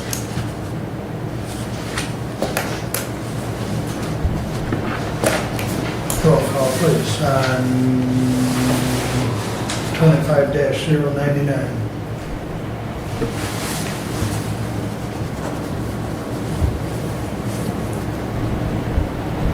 Commissioner Benzing, No. Commissioner Leininger, Yes. Commissioner Ingles, No. Commissioner Collins, Yes. Commissioner Wiley. Yes. Passes 3-2. Please continue, Doug. Thank you. Later today, facilities will meet and we will discuss the preliminary plans for 25 Care Drive. We have the drawings that are the preliminary drawings from the architect and the engineer. Commissioner Wiley, myself, and Director Finley will be looking at those. We'll have some discussion, and then Director Finley will contact and speak with the architect. And that completes my update, unless there are any questions. Questions for Doug? Road Commission meeting. Tomorrow. Will be tomorrow. Tomorrow. Yeah, they had a change in date due to the Labor Day holiday, and so their Parks meeting will be at 9 o'clock, and the Road Commission meeting will be at 10 o'clock. Okay, thank you. In that regard, regarding the Parks Commissioner, as you know, I had submitted a request on behalf of the parks to the legislature. I heard that the House may bring forward their budget proposal today, and had some conversation with State Rep Works last night about that. If they can have the support, they would bring that forward today and pass that today. No idea yet what those earmarks that will be included in that. So. Thank you. And, even if whatever the House passes, won't clear the Senate, so what those final earmarks will end up being at the end of the year, who knows? It's going to be a long night. Well, you're talking September 30th? It's Yes, going to be a yes, long night? yes. It's going to be. I think it's going to be more than September 30th, Commissioner. Yeah. I was in the Capitol when they did Medicaid expansion. It was a very, very long night. Commissioner, if we could, I would ask for a 5-minute recess. I'm okay with that. Say 11:05. I've got 10:58. We'll reconvene at 11:05.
With that said, no, you can't make it up, but,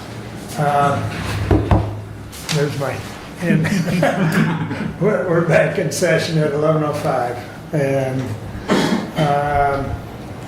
I guess that brings it up to me. You all received the I believe it was 5 different resumes from labor attorneys. In your packet is a letter from our current labor attorney's office, Keller Toma.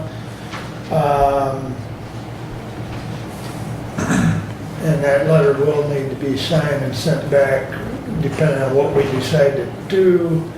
2 of the attorneys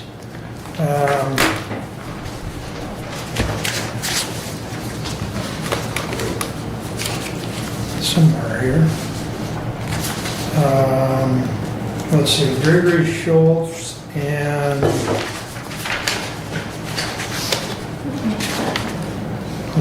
Elizabeth Young are currently at Keller Toma, but they will be on their own as their own legal identity or company, however you want to phrase it, starting on January. My discussion with Greg was that they would continue at the same billing rate, and I believe that was in the email that was forwarded as well. You also received from David Revore, I believe his rate was $185. Brad and I talked to him for about a half hour? Yeah. Via Zoom.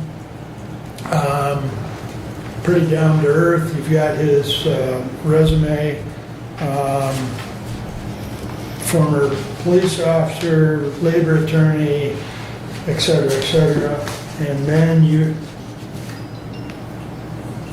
received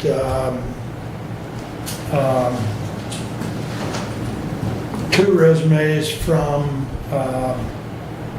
Cole Stoker and Petoskey for Matt and Bonnie. Bonnie, thank you. We already have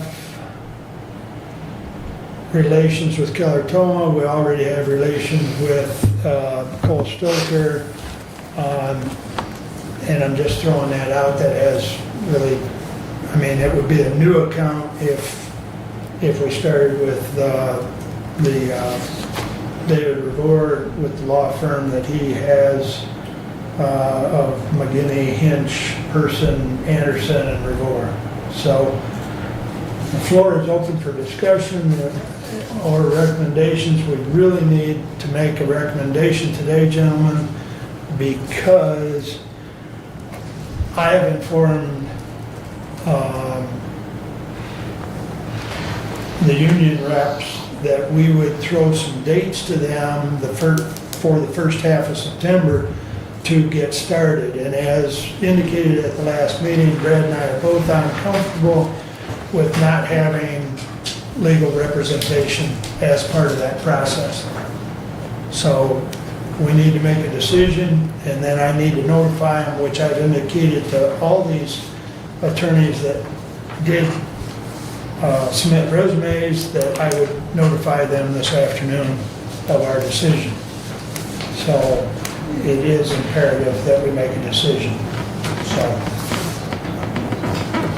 go ahead, Doug. So the committee, Commissioner Wiley, Commissioner Benzing, has gone through the union negotiations many times, and moving forward, you've investigated the resumes and the applicants, so to speak, and your conclusion after looking at those would be something I'd be interested in. Go ahead, Brad. So, Gary King was great, and, we worked with him a bunch. He was great. Gary has a completely different style, but I guess where I'm trying to lead with that is that I have done some work with Bonnie Koski in the past, but not to the extent that I have with the 2 previous mentioned individuals. So regardless of whom we would pick, it's really based upon what they're presenting to us, okay? And so, and what their style would look like. So I don't know that I can give you a definitive answer. I can tell you that the background that Mr. Revore brings, both from a municipal government perspective, he sat on this side of the table as a council person in the city of Marshall. He's been a cop, and so he gets the cop perspective, but also he's very, very well rounded in the areas, because our unions today are public safety unions, whether they're dispatch or the sheriff's department. So I think that of them, that he brings probably the best perspectives that I'm able to read. The others seem to have extensive experience in labor law, and particularly the more senior people at Cole Stoker. And I know that in matters that they have represented us in the past, they've been very good. So, I don't know what Mark wants to add to that.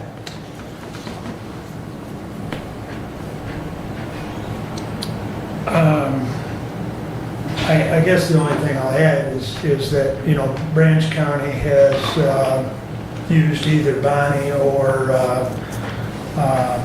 Helen Mills, which she's a junior partner or junior associate with Cole Stoker. Bonnie, of course, is a full partner. Jackson County, Mike Overton and Mike's been there for a long time. They have used Matt Norford, and they'd like, his comment was, he's a good guy, you'd like him, he can be tough when he needs to be.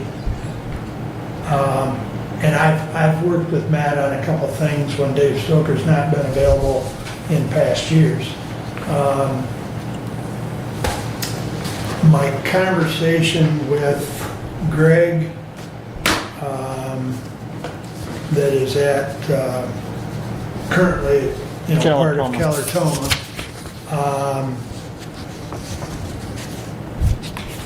And I'll go back to what Brad said, the style of the individual, whomever we pick, the style is going to be different than what we've had the last couple negotiations with Gary. But talking with Greg, he's got 35 years of labor law experience.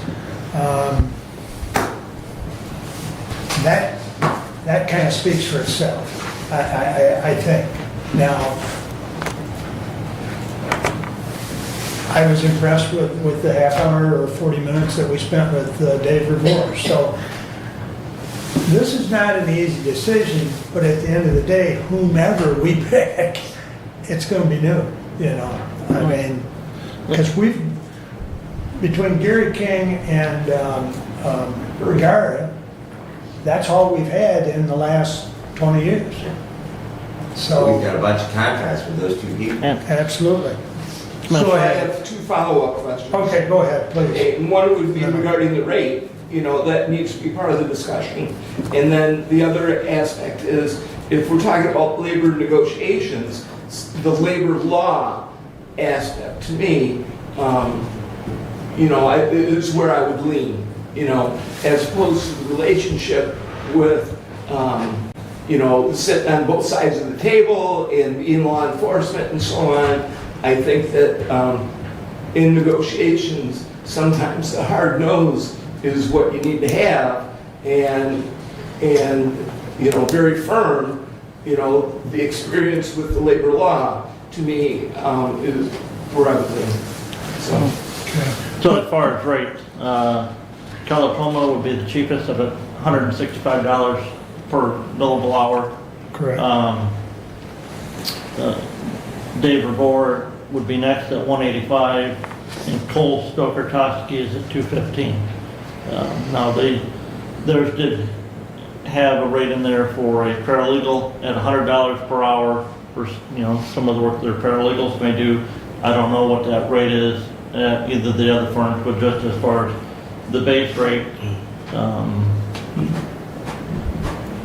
for the attorney for that work, plus their mileage in addition, is there for all of those as well. As far as the labor law, we could sit in a room with 10 different attorneys and have a question come up, and you're gonna get 10 different answers. The one you take is the one that you're paying for. With that said, I would move that we, for the time being, continue with Calatoma for our labor attorney services. My question there is, well, let's go ahead and you have a motion, let's get a support if there's going to be a support for that, and then we'll discuss it. I'm sorry. For the sake of discussion, I'll support it so we can continue. Go ahead. And I say that for the time being because those two attorneys that are be representing us through this negotiation will be leaving Calatoma next year.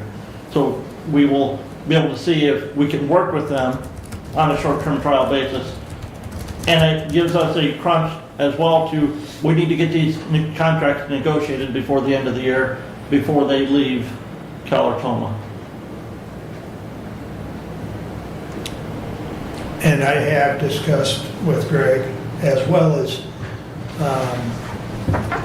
and I know we mentioned it to Dave, that, it's imperative that we're able to hit the ground running, whomever we pick, because we do have a time crunch. Dave made mention that they were a little tight, but he said he'd make it work.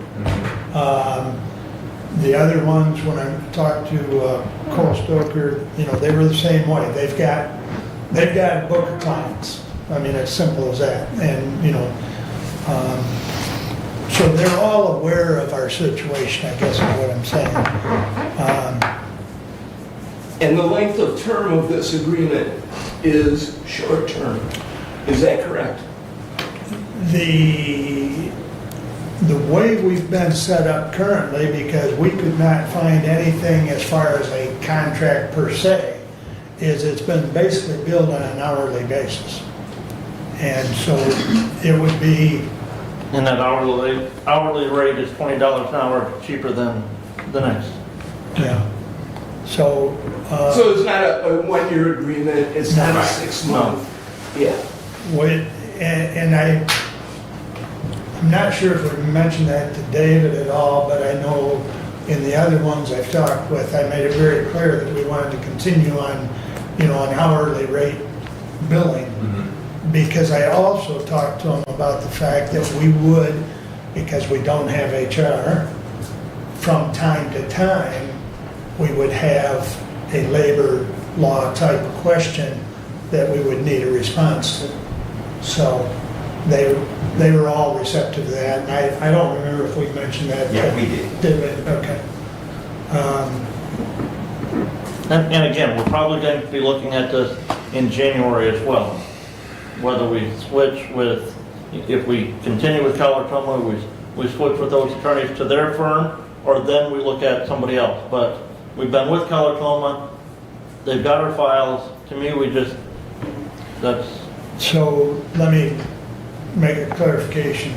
Calatoma will not, as of January 1, have labor counsel on their payroll. And they may cease to exist from my discussion with Greg because of one of the partners in Calatoma is going to retire. That's future though. Yeah, This is exactly. now. Exactly. Yeah. But it's very near future.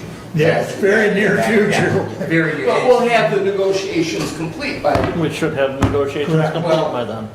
Go ahead, Brad. Thank you. My only concern, and you just added to my concern, is that if we're going to hire these two individuals, they're going to be exiting. Now, I realize we're trying to get this contract done by the end of the year, but they're going to have everything to set up their new practice and move in the same time frame. And if the firm is dissolving, that even adds more to the mix in terms of those pressures that are on them and consume the retention. And so are we limiting ourselves with the representation we're going to get because of those additional outside forces? They have, Greg told me they've already hired an attorney. They are tentatively set up in an office in Troy. So as far as outside pressures of moving, those are being kind of handled already, you know, so they've already announced their, and I can't remember what the new firm's name is, but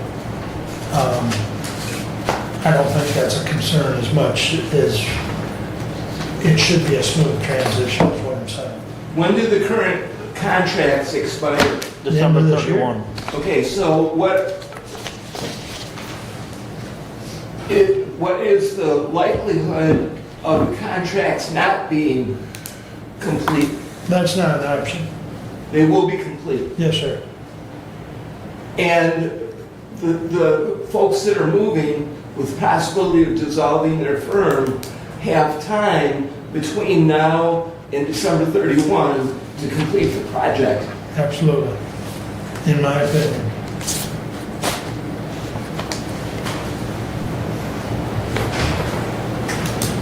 And I'm, Which you're hanging your hat on. well, and I'm conveying to you the discussion on the phone with Greg that Keller Toma may or may not, you know, continue, but the one point we've got to remember is Keller Toma will not have labor law specific attorneys after January 1. But Greg and Beth will still be in existence in a new firm that they have already established. Of the resumes that we have, when are they set to begin? We need to get started on this. Greg said he could start yesterday, basically, you know, because I talked to him and I was hoping that we would address this at the last meeting, which we talked about, but everybody didn't have all the resumes, nor did I have them all. But everybody's got them now and should have had time to review them. I'm ready. But I think, you know, cost is always a factor. I don't know if that's the only reason you want to look at an attorney. But, you know, $20 here and $20 there adds up. In the case of Cole Stoker, it's, what is it, $40? $50? $50. $50 an hour more than our current rate. What's the estimated number of hours required to do a contract? 100 hours? I don't know, no, not 100 hours. How many would you guess, Brad? Probably 50. Commissioner, I mean, a lot of back work too.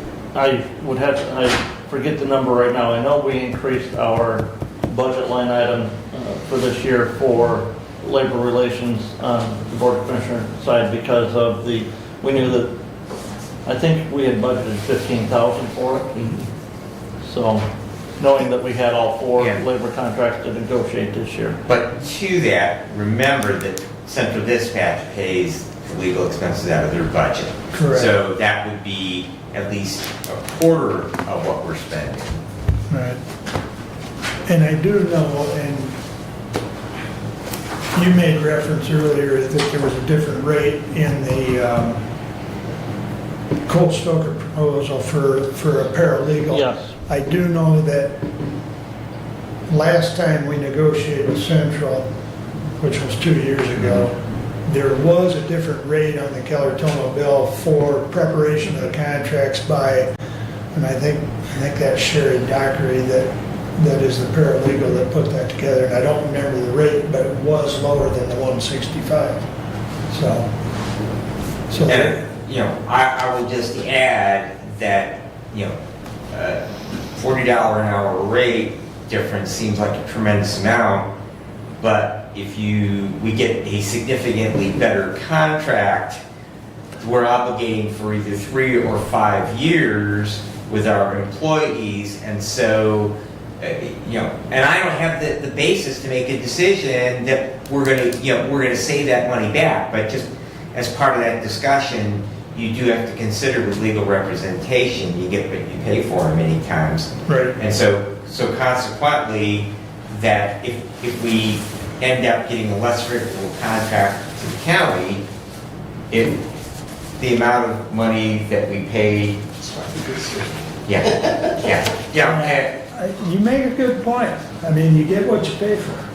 So, anyways, there is a motion on the floor to go with Greg and Beth from Keller Toma. Was that the full extent of your motion?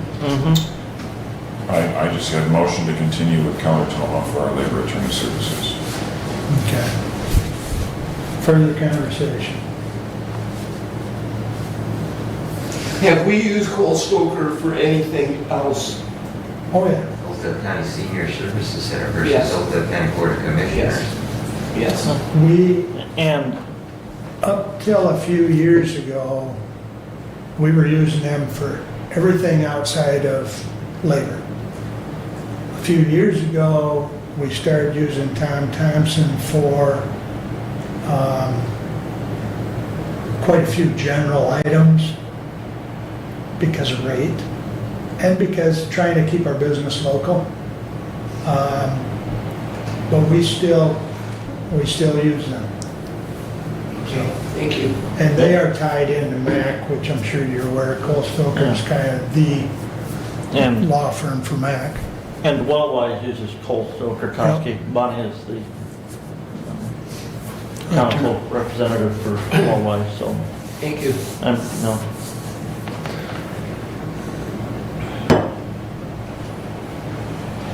Further discussion? Roll call, please. Commissioner Leininger, Yes. Commissioner Ingles, No. Commissioner Collins, Yes. Commissioner Wiley, Yes. Commissioner Benton. Yes. All right, passes 4-1, so It's fine. I'm okay. And just redirect, I appreciate Commissioner Leininger's, pointing out that really what we're agreeing to is taking us through the end of the year. We're going to have to revisit the subject by continuing with the current firm, because the current firm, whether they exist or not, they're not going to have labor representation. And so we're going to have to make a decision come the end of this year regardless. So, so that makes that decision more. But there's no rush in doing it Yeah. and having a new person. Yeah. Where you're gonna Yeah. have the same one that's done. Well, it's going to be a new person. I mean, it's not going to be the same, it will not be the same person, Commissioner, because she is gone. yeah. The And ones same that are firm. the one that are doing it this year, The Are two gonna be we the could same- switch to them, Same firm, yeah. Right. they're gonna be the same firm that's done it in the past. Same is what I'm firm, but getting not at. same people. And then next year, we Yeah. can Yeah. figure out where we wanna go Yeah. from. And at least we'll have an idea of what they're like. So, yeah, and I think to that point, Brad, you and I will have some feedback for the board after we work with them on these contracts, and, it'd be valuable feedback, I think, come January, that do we want to continue, or do we look at these other options that we are presented? As you said, is the deal a good deal? Right. Exactly. And, I would encourage you, in not only asking us, but also asking your two department heads, the sheriff Mhm. and Thomas Whitaker, because their input, I think, would be valuable as far as, because they've gone through this process before, too. Yeah, they'll be sitting there as well. and we budgeted 20,000 for labor expense. Okay. And I Labor guess, relations. to that point, since this will more than likely be revisited, I would say hang on to these resumes. Because January is only 4 months away, gentlemen. So, all right. Let me bring up.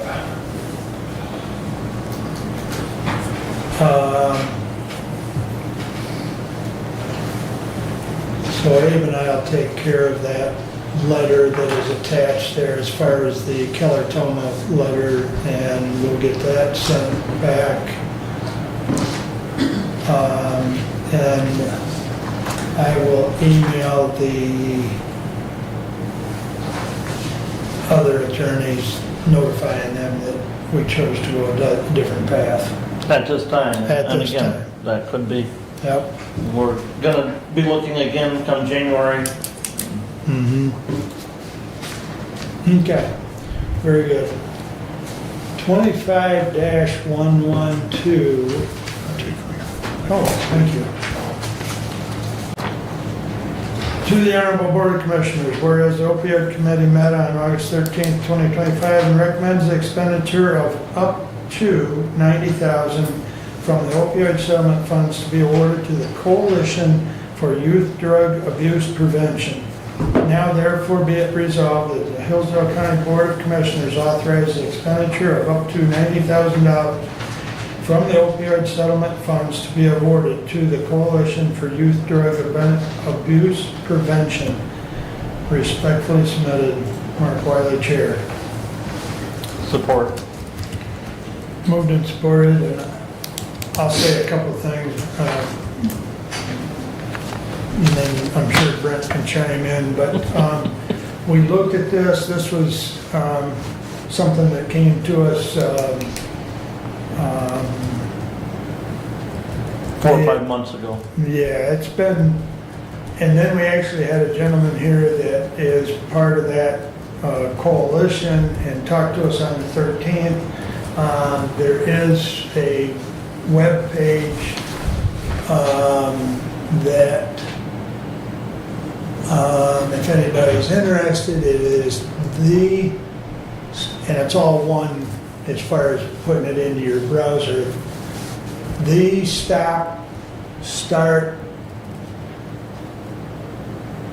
me start again. thestopstartshere.org.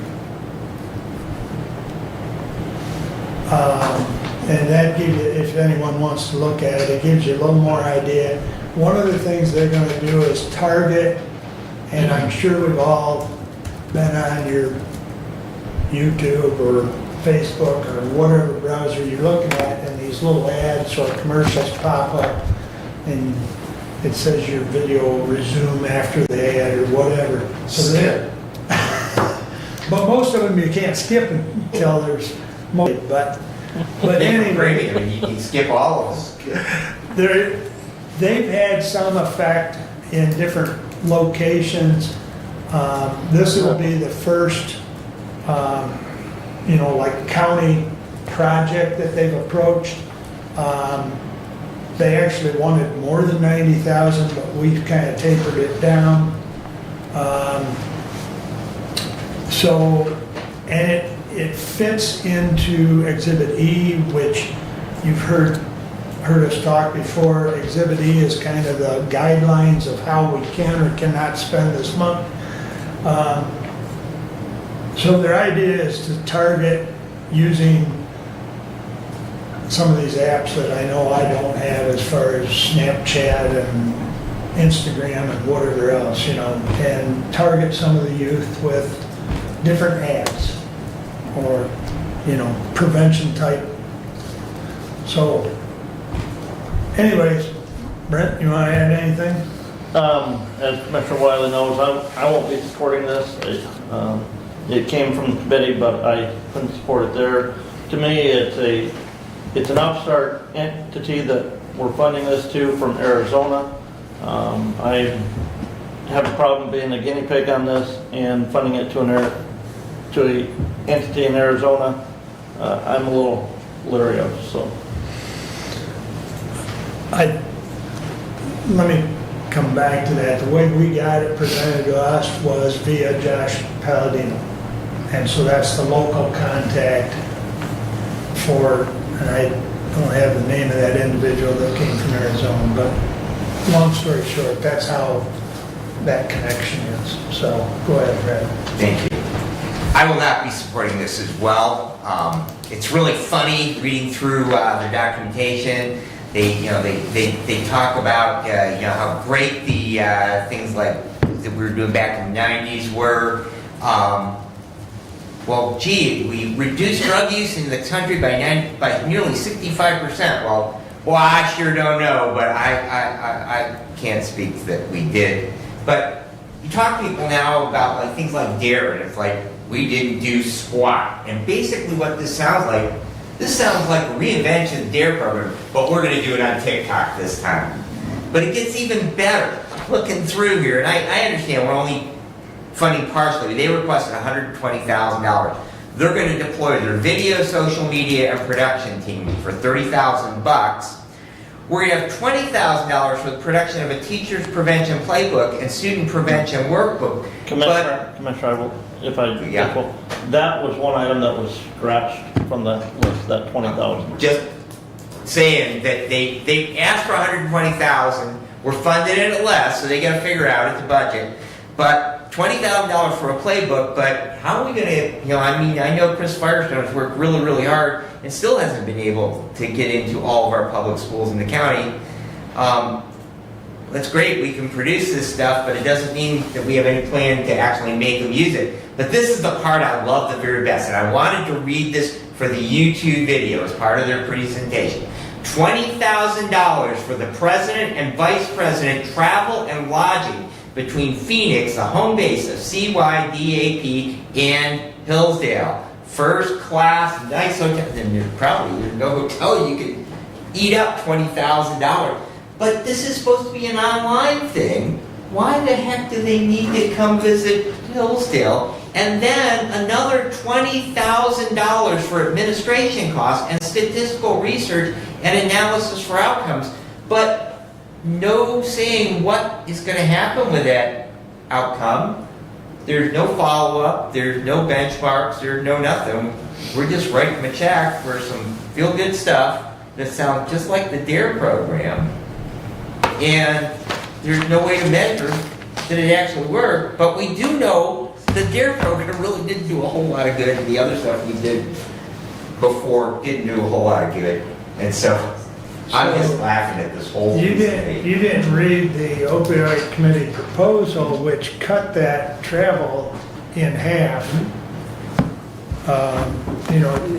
You're reading their proposal, but you're not reading what the opioid committee did to bring it down to 90,000.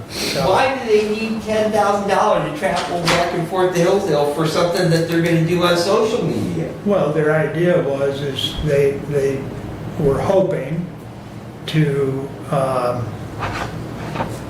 make some inroads with either community groups or schools. And that was the presentation.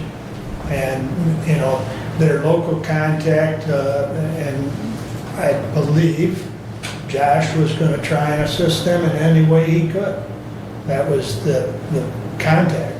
So, one thing that the opioid committee is struggling with is spending the money. And we're sitting on $740,000, and this proposal is not perfect, but it fits some of the needs that we've talked about as far as reaching out to youth via social media. So, is it perfect? No. Does it fit within Exhibit E? Yes. And if the board doesn't approve it, that's fine. But that's the recommendation of the committee, that it fits one of the things that we have talked about. Is this organization an established organization? They have been around for... Since 2023, if memory serves me right, Commissioner. Yes. They are filed as a charitable not-for-profit organization in the state of Arizona. Correct. And they have a resume that the opioid committee looked at, and and some of the benchmarks have been achieved through. With the intention of the plan that they're designed, that they designed, Commissioner, being, social media, targeted ads targeted towards individuals. These devices we carry around with us. They know how old we are. They know what those apps that we use, what videos we watch, whatever, they can, with the funding, they're going to target those ads towards substance use prevention towards residents of Hillsdale County. And they have numerous other videos and stuff on their website that they have produced in the past. One of my concerns is, on one of their social media sites, as far as Facebook, they don't have anything relatively recent that they had produced. But they have produced other ads geared and targeted towards substance use prevention. So, well, how do you track that? Well, in this case, because you're going to be tracking number of views. How many people viewed that video? How many of them hit that skip button, 15 minutes or so in? Some of those ad dollars that would be spent will make that so that that ad can't be skipped. There are those ads that come up and play that, well, there's a reason for that. It's because whoever's putting that ad out there is paying the system more money to make sure that their ad is viewed in its entirety. Again, I just have some other, and we had some conversation, but even before we had this presentation, is there a way that we could do this locally? Could we get some of the youth and some of our technology classes to put together ads? As well, even the Community Foundation Youth Group, Right. the Youth Foundation. To put some of those ads together. This proposal came in, it was evaluated by the committee made the recommendation. And this is a one-time request, the way it stands today. It's not, ongoing. The other thing that we did ask, just like we've asked of Chris with, and I'm sure that's going to be handed off to the next person that is hired in Lifeways as far as working with the schools and the common centers, or I would presume so, but, the committee has asked for Metrics back. yeah, metrics or updates or both, and so we've asked this individual to, update us as far as Brennan indicated, the number of skips, number of views, etc. So, anyways, is there any other questions? We shall vote roll call on 25-112. Commissioner Ingles? No. Commissioner Collins? No. Commissioner Wiley? Yes. Commissioner Benton? No. Commissioner Leininger? No. Grief, that's the opposite side of things. 1-4 instead of 4-1. Okay, that's fine. Failed. All right, the second one is, whereas the opioid committee met on August 13th, 2025, recommends the expenditure of $36,500 from the opioid settlement funds to be awarded to Civil Air Patrol Hillsdale Composite Squadron. And their plan was in your packet. But now therefore be it resolved that the Hillsdale County Board of Commissioners authorize the expenditure of $36,500 from the opioid settlement funds to be awarded to the Civil Air Patrol Composite Squadron. Respectfully submitted, Mark Wiley, Chair. Support. Moved and supported. Discussion. For me, it's a small group that the intent of the opioid money to me is more of a broader base. If we're going to support a small group, are we going to support another small group? I don't know the answer to that question, but I do think that a broader base is the intent of the opioid money. Well, we just failed something that was a broader group. Well, there's a lot of reasons that failed though, Understand. The intent here, and if you read through the proposal, was to add more cadets, and that's part of what the money request is for. And what their whole program is kind of built on outreach. So as far as a small group, yes, but their whole program is built on outreach. So it says also in the letter that they have no budget, no funding, and to me, this is a way they're looking for funding, and there are other funding mechanisms. We shouldn't be the first funding mechanism. And like I said before, if it doesn't pass, we'll notify them as such, but it was, it was discussed, and this again is something that this particular proposal that you're looking at that was in the packet came to us in April. And between Grace and her whole family is involved in this, so her dad's involved, and he's been at the last 2 meetings and answered questions that the committee had. And so there again, it's not something that the committee, viewed at one meeting. It's been looked at over the course of the last 3-4 months. Those are my comments. Yeah. Go ahead. Thank you. I guess that I'm looking at a couple of things, and one is just like our previous proposal we just had. We want fund one proposal like this. Well, we do have a bunch of money, okay, but then we're blanketed with organizations that they have a similar idea, and we give 80,000 here, 80,000 there. I don't know much about Civil Air Patrol, but I think they're probably a pretty good organization. They're well organized, and they do a lot of good things. We have a lot of other really good groups. My youngest son's an Eagle Scout, he's a Scoutmaster today.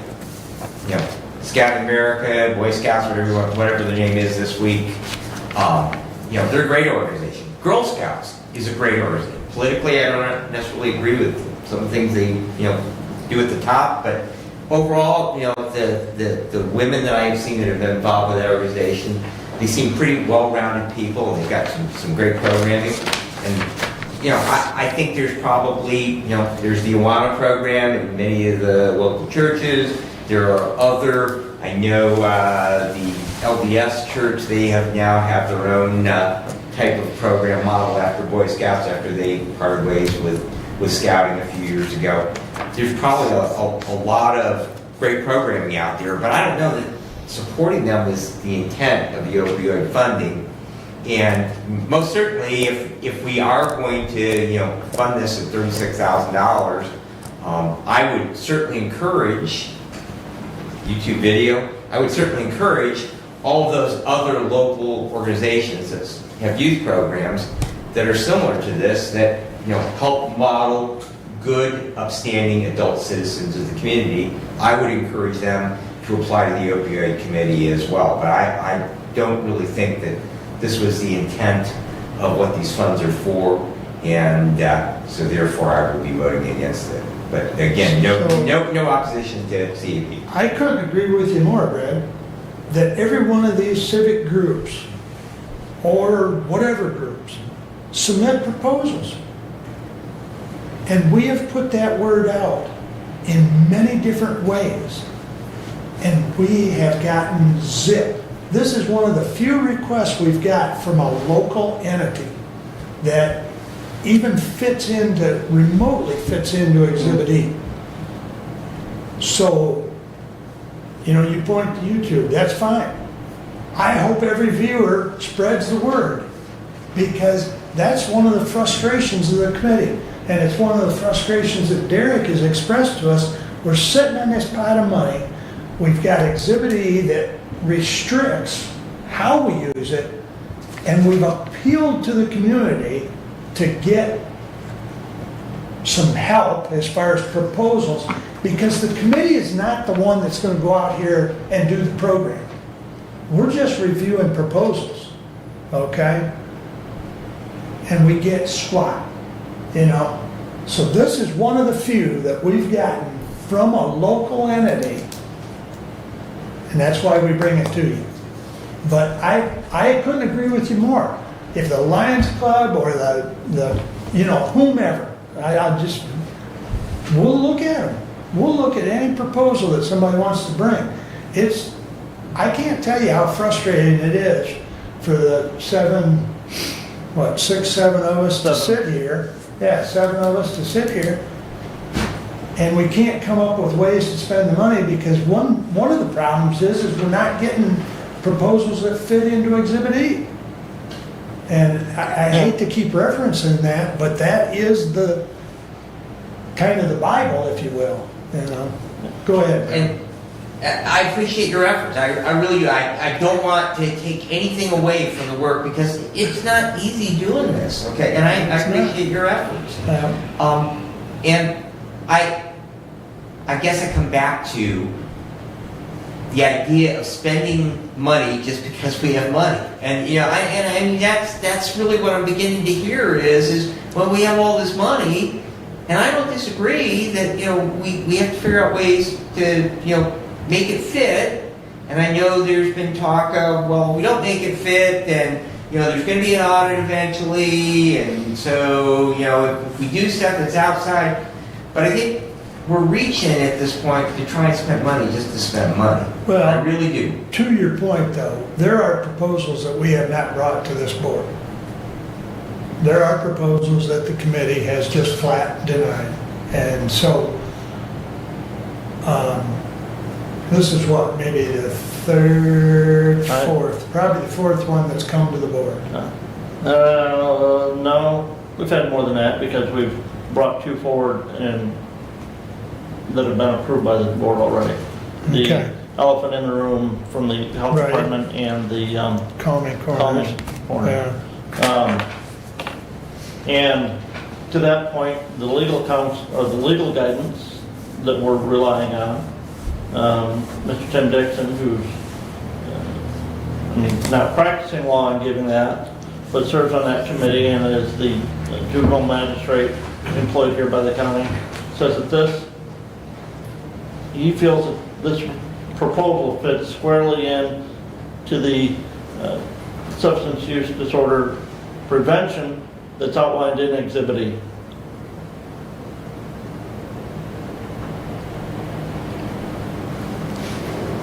And to your point, yes, you know, there are 3 schools in this county that have FFA chapters. The National FFA organization is one of the premier youth development organizations in the country. Pretty much every school that I know of has the National Honor Society. You know, great organization to encourage youth development. Great way to look at, you know, promoting and encouraging staying away from substance use. Yes, we're more than happy to look at requests from those entities for funding if it complies with Exhibit E.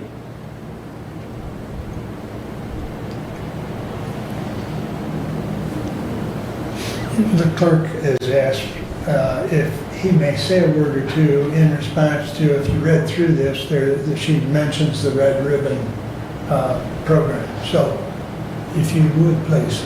I just thought it might be helpful. I sat through a presentation by a cadet. Part of the Red Ribbon program is that they have to give this presentation on abstaining from drugs and alcohol, and they practice their public speaking before they get the Red Ribbon, and then presumably, I'm not 100% familiar with it, but I think at that point is when they go out and they speak to their peers in schools and such. So I thought it was good.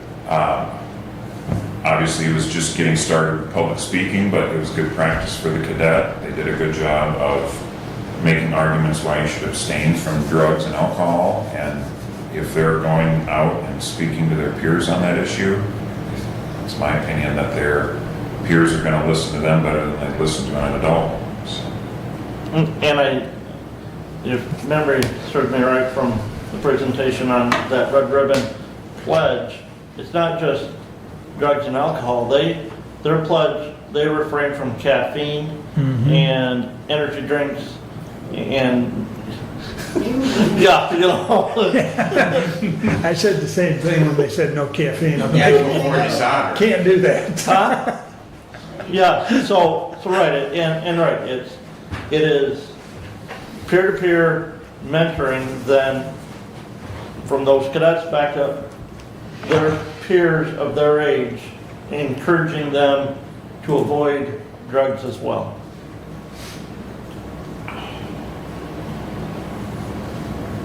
Any further comments or questions? I guess I look at it as you're not trying to throw money at something just to get rid of it. It sounds like it is a fairly good program. And it is based on what falls in their uses of the opioid committee to be able to use the funding. So I'm good with it.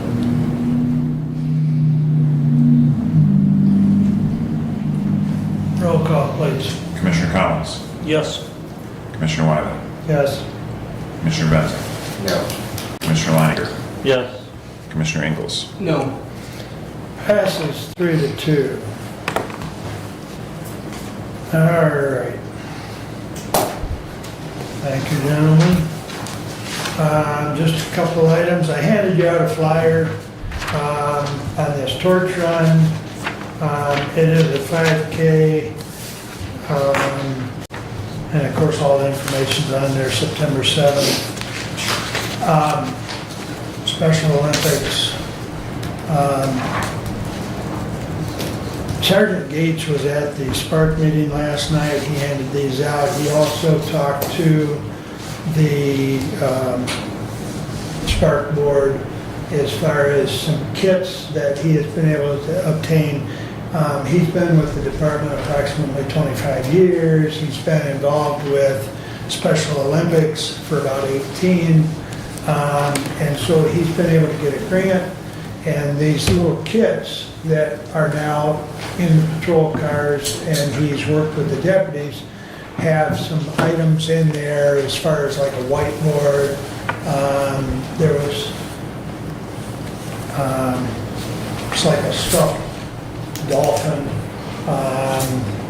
some items that the individual could, particularly play with or twist to take away tension or anxiety. And these items are all aimed at if there's an individual in the car that has special needs or intellectual disability. And so it was quite interesting because I didn't realize we had any training, and he has made sure that the deputies have training to deal with an individual that may be in a vehicle with a parent or a caretaker that really doesn't know what's going on when they're pulled over or involved in an accident or whatever. So that was interesting. There was some other discussion of things that might be handy as far as exposing some of these youth to a police car or a deputy. And so he's going to try and make arrangements to stop in. There's between 60 and 70 that are enrolled in the Spark program in the county currently. I'm sure there's more. It's just a matter of reaching out to those. So that was part of what went on last night at the Spark board meeting, and that probably took up the majority of the time, other than just general board activity. But a lot of good discussion. And then I had a meeting last week with the health officer, with the EH director, and with this new staff, if you will, that is our EH people as far as sanitarian, restaurant inspector, I forget her title, but she does mostly food and restaurants. We've got a fairly young staff, and part of the reason that meeting was prompted was some issues that been in my district, but you might have issues in your district, and reach out to them to a sister township or a village or whatever. There were potentially some sewer or sewage issues in Montgomery via some camping on a vacant lot and that's a whole other issue that they can't handle, but they did check out the sewage problem. Montgomery's working very diligent on their ordinances they've passed. They've got an ordinance enforcement officer. They even asked me to talk to district court, which I talked to Rachel, and she looked into it and got back to them on their tickets that have been processed for ordinance violations. And so, sometimes your village might need just a little go-between help, and that's what I've provided them and got them in touch with the right people. But that was what that meeting was, for me to meet some of the new faces, because even the EH director is new from, Joe's been with the department, he's been with the department for nearly 20 years, but he's been the EH director now for 3 years, I believe. No, he's 2 years? not even that. He was just elevated to that last fall. Oh, that's right, when Paul retired. Yes. But he was like He was deputy EH director or something? Well, I forget his actual title, but Yeah. yeah, he was in the environmental health department there for a while. Right. So Becky, the health officer, her previous job was EH for a lot of years, so she's been helping to, kind of tutor all of them, so to speak, aside from her own duties. But Brad already mentioned we've got that Zoom tomorrow, isn't it? Yep. With 11. Right, exactly. And we have a meeting with the sheriff Friday morning. Usually following department heads. Correct.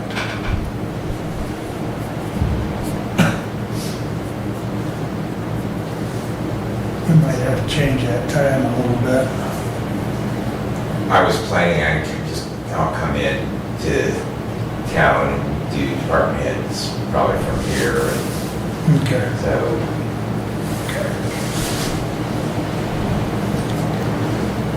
Okay. All right.